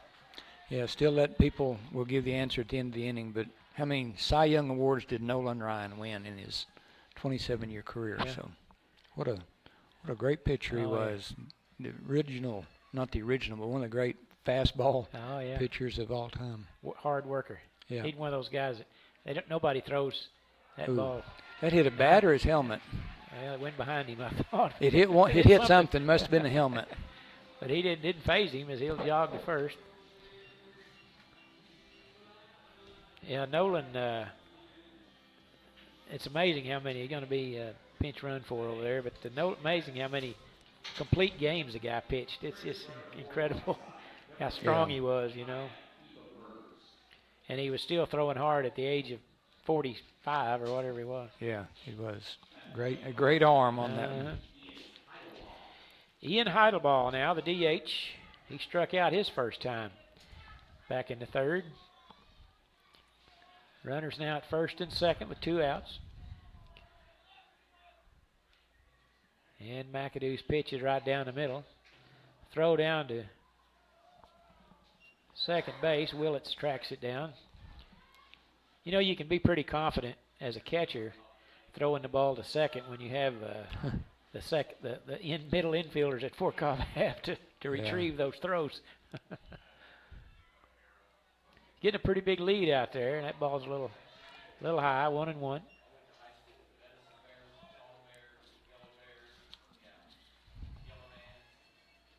So far, the Mustangs' pitching is shapes up pretty good for the rest of the tournament, as they've. I think they're all going to be available. At least the top 2 pitchers are. Bellamy and Blaine Davis should be available tomorrow, certainly. And I'm sure they'd like to get through this and have McAdoo.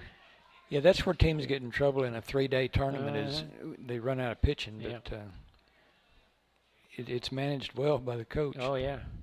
Well, when you don't give up a hit or a walk in the first 2 innings, there's a strike on the outside. Curveball, 2-2. Got a few groans from the other team. Yeah, well, I kind of thought that might have been a ball myself, but you ever call balls and strikes behind home plate? Yeah. Kim? Yeah. Did you enjoy it? No, not really. Swing and a miss. As McAdoo retires the side, as he gets Heidelball on the strikeout. And so we'll go to the 5th inning. Mustangs on top, 10-0.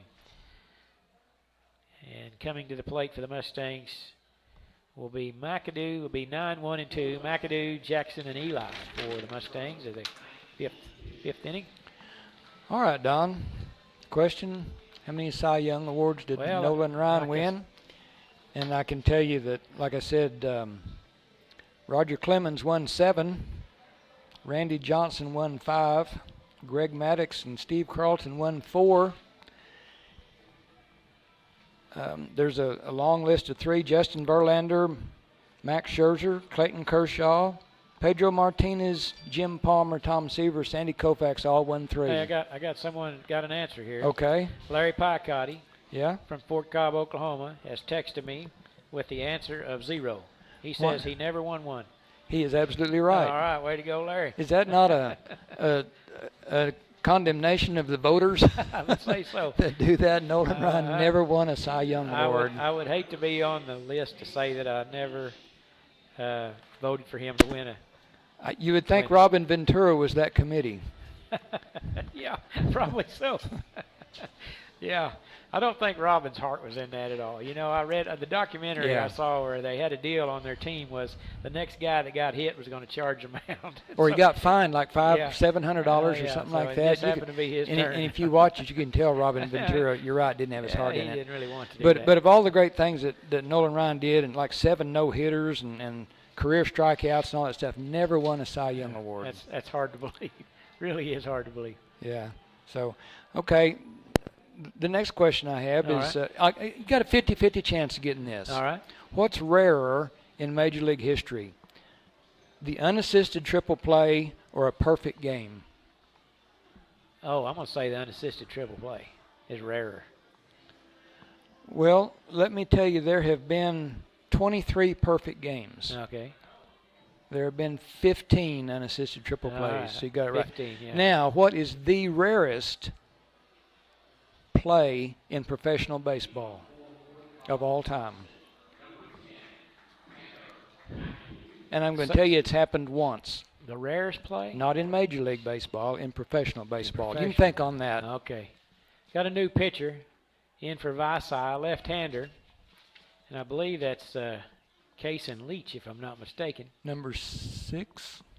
I brought my binoculars, but I have them in the bag here. I believe that's Case and Leach that has come in to pitch for Vici. First pitch is ball. That one's up a little high. Ball 2 to McAdoo, who's leading off the 5th of the Mustangs. Leading 10-0. I think the Mustangs, I believe there's a run rule of 10 after 5, so I think the Mustangs, if they can hold them here in the 5th, I believe the game will be over. So hopefully the Mustangs can put another one on the board here too. 2 balls and a strike. To Tanner McAdoo, who has singled and walked in his 2 plate appearances. There's a ground ball to second.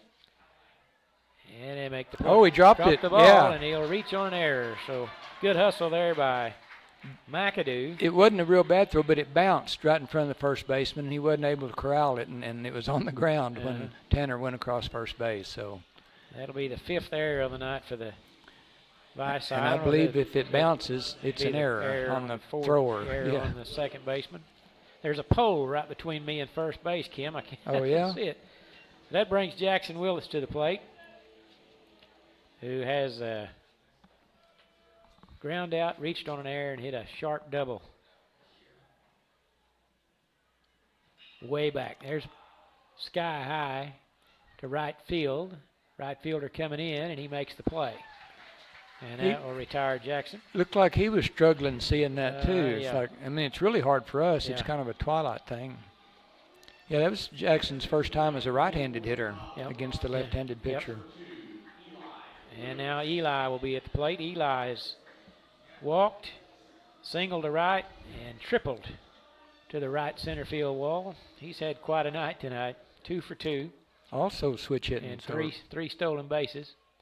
And he's batting right-handed. Yes, they don't do this very often. You don't see a lot of left-handed pitching. But Eli's going to bat right-handed. Eli's got had 6 triples on the year before tonight. He's got 7 triples on the year so far. 1 home run. First pitch, curveball outside, and throw down to first, not in time, as McAdoo scurries back in.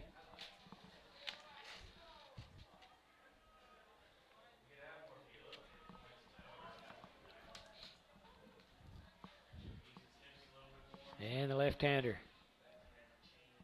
brings it home, low and in the dirt. Once again, a throw to first. McAdoo, he's making them work out there. You know, one bad throw, and he's going to be up and around going to third. I'm sure that's what he'd like to do. 2 balls, no strikes now. As a pitcher being very careful with Eli.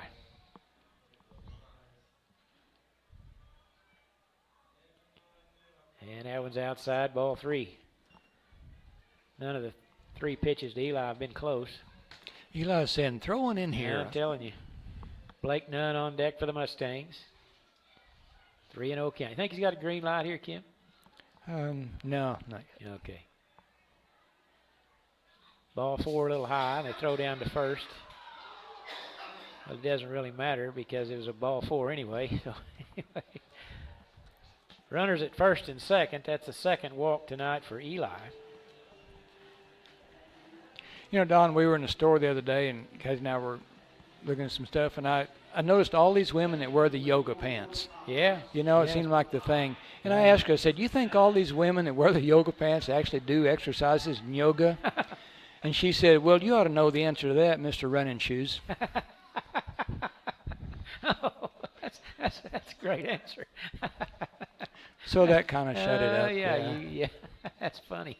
Yeah, she's got a quick wit. That's very good. Ball 1 to Blake Nunn. He's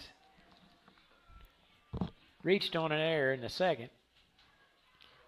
Grounded out to third and short in his other two appearances. Almost hit him. I guess it didn't. No, but he's not moving. No. They're not doing anything. So. Well, might be one of those situations where I'd rather bat as go to first on Yeah. hit batsman. 2 balls, no strikes, 1 out, 2 men on. And Blake is a big RBI man for the Mustangs. Takes ball 3 in the dirt. Blake's second on the team with 34 RBIs, so he's got an opportunity here with some speedy runners on the base paths with McAdoo and Willits, 2 fastest men on the team. And there's fly ball into center field. Center left fielder racing for it. Center fielder snags it deep out there near the warning track. And the runners will have to retreat. And that'll be the second out of the inning on a long fly ball to center field. Brings up Brody Devon, a center fielder. Brody struck out, walked, and reached on an error in his 3 plate appearances. And we're going to have another Chad on the mound. And what are we going to? We're going to change pitchers, or we're going to? Yep. Yeah, looks going to bring like in we the are. center fielder again. Yeah. Interesting. After he retired those hitters, of course they were pretty well hit. That one was anyway. So. Let's see. Yeah, but it was no threat for the pitch count or anything. That's true. Okay, we got the tall young man come in I know that song. as Neil Diamond. That's a good song. I can never hit that note. That's where he says that at. Okay. Mustangs have played well today, Kim. You know, they just they're comfortable playing in the state tournament. They get up here and they probably have butterflies, but they're not nervous, and they play steady in the field, and they play solid defense, and they're aggressive on the base paths, and they're well coached, and when they get up here, they're it's kind of like the basketball team. Rarely do they lose in the first round of the state tournament. They advance more times than not. Well, they're steady, and they haven't really made any mistakes today. Right. I mean, they start off good. They get a run the first inning, then kind of blow it open with 5 in the second, 3 in the third, 1 in the fourth, and then they just keep the pressure on you all the time. Right. And then the pitching's performed well today too. Right. They're pretty well. Yeah. Of course, they've shut them out, but they've only given up 1 hit. Yep, 1 hit. You know, that's the other thing. That in the last several years, I can't think that they've ever had a real overpowering pitcher.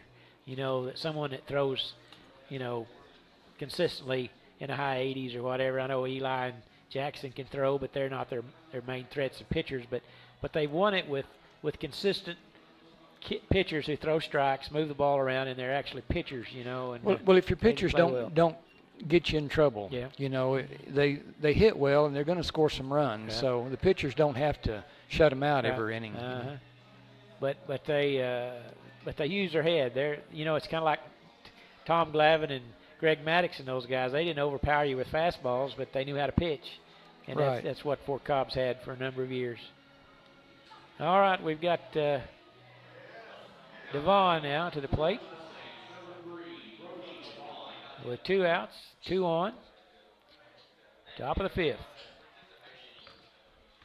Mustangs have done most of their damage tonight with 2 outs. There's a throw back to first. Scampers back. It gets away into right field. Runners are going to advance to second, third. That's kind of what they've been hoping for. Is a loose ball in the infield somewhere and advance the runners, and that's what happened there. Now McAdoo is at third and Eli's at second. And Devon with a 1-0 count. They've scored in every inning so far. And that ball's in the dirt. Pitcher comes really over the top. He's a tall young man, and he kind of has it coming straight over the top. So far, he's thrown him kind of in the dirt a few times here, but got to get the feel of the mound. There's a swing and a miss right down the middle. Devon had a good, healthy cut at it. 2 balls and a strike. Outside ball 3. Waiting on deck is Caden Baker, who hit one over the left fielder's head his last time up. And that's inside for a ball. Ball 4. Blake gets his second walk of the day, and now bases are loaded for Caden Baker. Chance to really blow it open here. I'm telling you. Baker flew out to left, grounded out to second, and then hit one over the left fielder's head in his last time up. He's got some power. And the ball's inside, ball 1.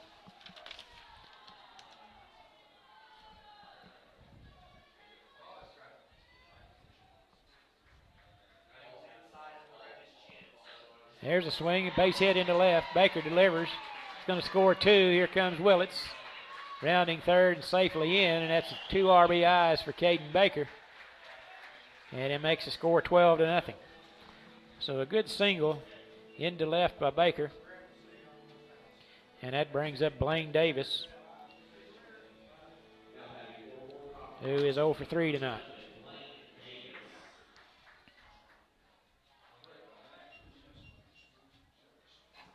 Swing and a miss by Davis.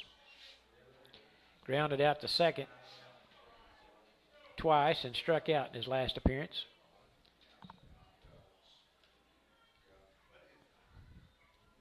Left-handed hitter. And that one's in the dirt, almost hit him. They got a runner caught up between second and third, but he I was think safe, he beat the throw. yeah. Yeah, he got in there. Devon. It's a high throw, and he didn't get the tag down. He got underneath it, so good slide, but kind of got lucky there. Yeah. I imagine Coach Bellamy's saying, let's think about this. Kind of got hung out there in no man's land, but he made it work. Ball and a strike now. And the ball low and inside, ball 2. And so a wild pitch, and Devon's going to scurry on home. Had several in the dirt here. That's a very real possibility. The inside corner for a strike, 2-2. I've learned to wait just a minute, Kim, before I say anything, because you never know. That ball is smoked into right field. The right fielder's going back. And falling he makes down. the play as he's falling down. Nice catch out there by the right fielder. That was Maddox Morris, I believe, tracking that one down. And so Davis flies out to right. And we'll go to the bottom of the 5th with the Mustangs leading 10-0 or 12-0. And batting for the Vici Indians will be 8, 9, and 1 hitters: Harley Lowry, Kason Leach, and Caleb Moss. And it looks like we're going to have a new pitcher for the Mustangs. We are. Left-hander. I believe this is Luck, isn't it? Mason. Is that Mason Luck? It is, number 14. Yep. And let's see if there's any other defensive changes for the Mustangs. We got Eli Willits at third, Jackson at short, Blaine Bellamy at second, Baker at first, Devon in center. And it looks like Davis in right and McAdoo in left. And Mason Luck on the mound, big left-hander. You know, I was just thinking about, we talked about the draft picks from Fort Cobb Broxton earlier. Nathan Hammonds. I can't think of a left-handed pitcher Fort Cobb's had since Nathan Hammonds. That was way back in 08. Since then? I'm sure there has been, but I can't think of it. Nathan, they rode his arm to a state championship back in 08. He was an outstanding point guard for the Mustangs. They won state in basketball. Matter of fact, I've You know, that's been kind of the thing this year for Fort Cobb. They've been talking about this Triple Crown, winning fall baseball, one basketball, and they have a chance here to win it in the spring. Dale Bellamy and his club, they had that opportunity back in '08. They won fall and won the basketball, and I think they got beat in the finals in the state tournament in '08 in the spring. So I think some of the players have been giving him a little grief about that this week, I think. But they still, Fort Cobb, they've got it to do yet, but hopefully they can get that done, you know. But that's the goal. They're off to a good start. They are. Harley Lowry leading off the bottom of the fifth for Vici. Harley has only had one plate appearance so far, and he walked his first time up. And the big left-hander brings it in low and inside on his first delivery. I'm sure Coach Bellamy said, just throw strikes, young man. That pitch is a little up. Ball 2.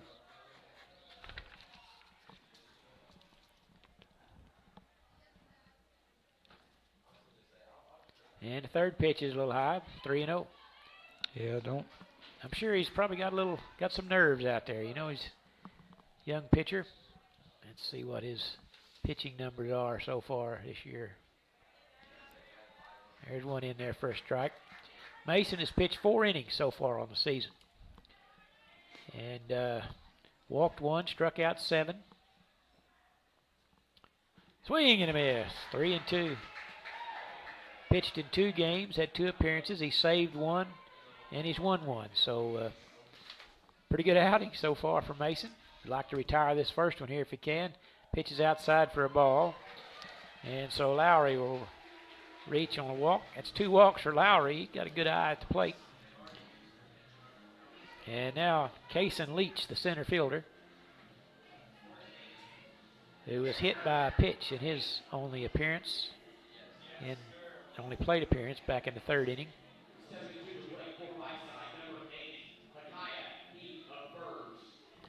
Well, I'm sorry, it's Micaiah Heap of Birds. He'd come in to replace Leach, number 8. So this will be his first plate appearance.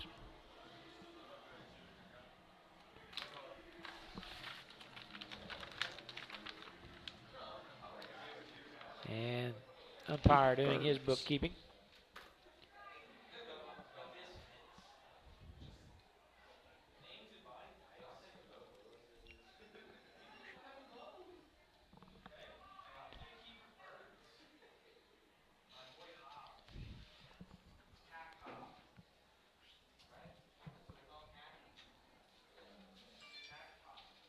All right, I think we're set to go now. Fort Cobb just needs to find a way to get 3 outs. Fastball on the outside corner for a strike. That was a good, solid pitch. I tell you, old Mason's a good, big old stout kid. That looked like a good pitch as well. 0-2. It was, yeah. Right down the middle, lower part of the strike zone. Looks in, gets a sign, he's ready. Strike 3.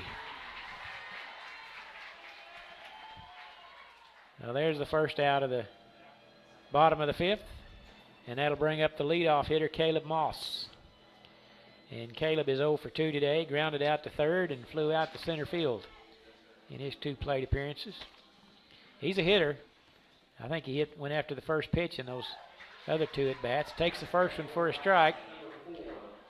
So Mason's doing just what you want him to do, is throw strikes. Yep, back to the top of the lineup here with Moss. Swung on, popped up on the infield. Baker, he's lost it. The second baseman gets it, and that's Blaine Bellamy was able to catch it. Yeah, I think Blaine got it, but Caleb Baker had lost it, so it worked out good. So that's 2 outs. They're 1 out away from ending this one. And the batter will be Noah Halderman, who has 0 for 2, struck out and flied out to center field in his 2 plate appearances. And the left-hander kicks and delivers, and it's a little outside. Well, they call it a strike on the outside corner. Thank you. Yeah, absolutely. Good pitch, Mason. There's another one in the same spot, and it's a strike. 0-2. I think this is the first time we've had a left-handed pitcher, left-handed batter, I isn't think it? it is, no doubt. Yeah, it is. Mason got the upper Maybe it's hand the first right time now. the umpire's seen that too. 0-2. Here's the pitch. Checked the swing. Kind of got away from the Blake. And it'll be ball one. Ball and 2 strikes. I'm guessing Mason is pretty excited at the moment right now with a chance to end this thing right here. Close it out, yeah. He peers in, gets the sign. Checks the runner. Swing and a miss. Mason, luck, comes in, strikes out 2 of the 3 hitters. And that'll be the ball game as the Mustangs will advance to the semifinals with a convincing 12-0 score tonight over the Vici Indians.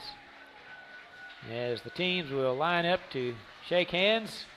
Great ball game tonight. The Mustangs finished with 12 runs on 9 hits. Only had 1 error. Vici was held scoreless. They only had 1 hit today. Had a tough day in the field with 6 errors. But great pitching performance tonight by the Mustangs as they had 4 pitchers. Blaine Davis, Blaine Bellamy, Tanner McAdoo, and Mason Luke combined for a 1-hitter today in the opening round of the state tournament.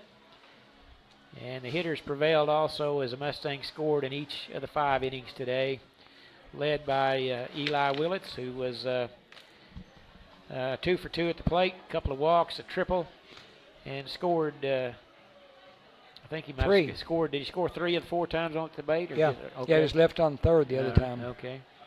So the Mustangs will advance to the semifinals tomorrow against the Tupelo Tigers, and they will play tomorrow at 4:30. I won't be able to be here tomorrow, but Blake Perryman will be here in my seat along with Kim Kroll. And Kim, you got some thoughts about tonight's ball game? Well, it's a pretty impressive performance. You know, they got the job done, but they didn't really make any mistakes. Pitchers did a good job throwing strikes, and of course they'd got some good hitting. You know, got off to 6-0 lead after 2 innings and kind of coasted from there, so never really a lot of doubt about it. But good, solid performance. Now they got all their pitching left, so they're in a good position. Yeah. So, I thought they had a good ball game tonight. I think Coach Dale Bellamy managed it well from the get-go, using all the pitchers, saving them all where they'll, be available for tomorrow. And of course, the pitchers had a lot to do with that too. Blaine Davis, you couldn't ask for a better start for a starting pitcher when he faced 6 batters and struck out 5 of them. Right. So yeah. That was an awfully good start. And when you do that and get him out of the game and save him for the next time, absolutely, it really works out good. And give him some good confidence, I would think, for tomorrow or whenever he's used again. But I think from what I've understood from other people, that Tupelo probably used maybe their best pitcher today. That's what everyone was thinking. So don't know what else they have, but anyway, the Mustangs will play Tupelo tomorrow, and looking forward to that. I'll be listening to you guys at home, and hope you have a good day tomorrow, Kim. Yeah, it'll be fun. Like the 2:00 game is Rolfe and Moss. Of course, then Tupelo and Fort Cobb Broxton play after that at 4:30. So it's supposed to be another good weather day, I think, and look forward to that. So enjoyed the ball games. Nice working with you. It's fun to do baseball, and we get finished with the game. I don't have to do all the stats and everything exactly here, right. so Yeah. it's a little easier than the basketball stuff. But it was fun and enjoyed it. I enjoyed all your questions, and tell Kathy what she said. I'm gonna have to remember that one. That was a great line she had. So thanks to Kathy. No respect. Anyway, it's been a good night here in Edmond, Santa Fe, and they've been great hosts, and great to be here, and thanks for joining us. Hope you've enjoyed the broadcast. I'd like to thank John Bellamy for taking the time out, before the game to come, and he's on the team, and he came and set up our equipment and everything today, so appreciate John being able to do that for us, and hope everyone enjoyed our broadcast today, and thanks for joining us, and for Kim Kroll, I'm Don Tyson saying good night, everybody.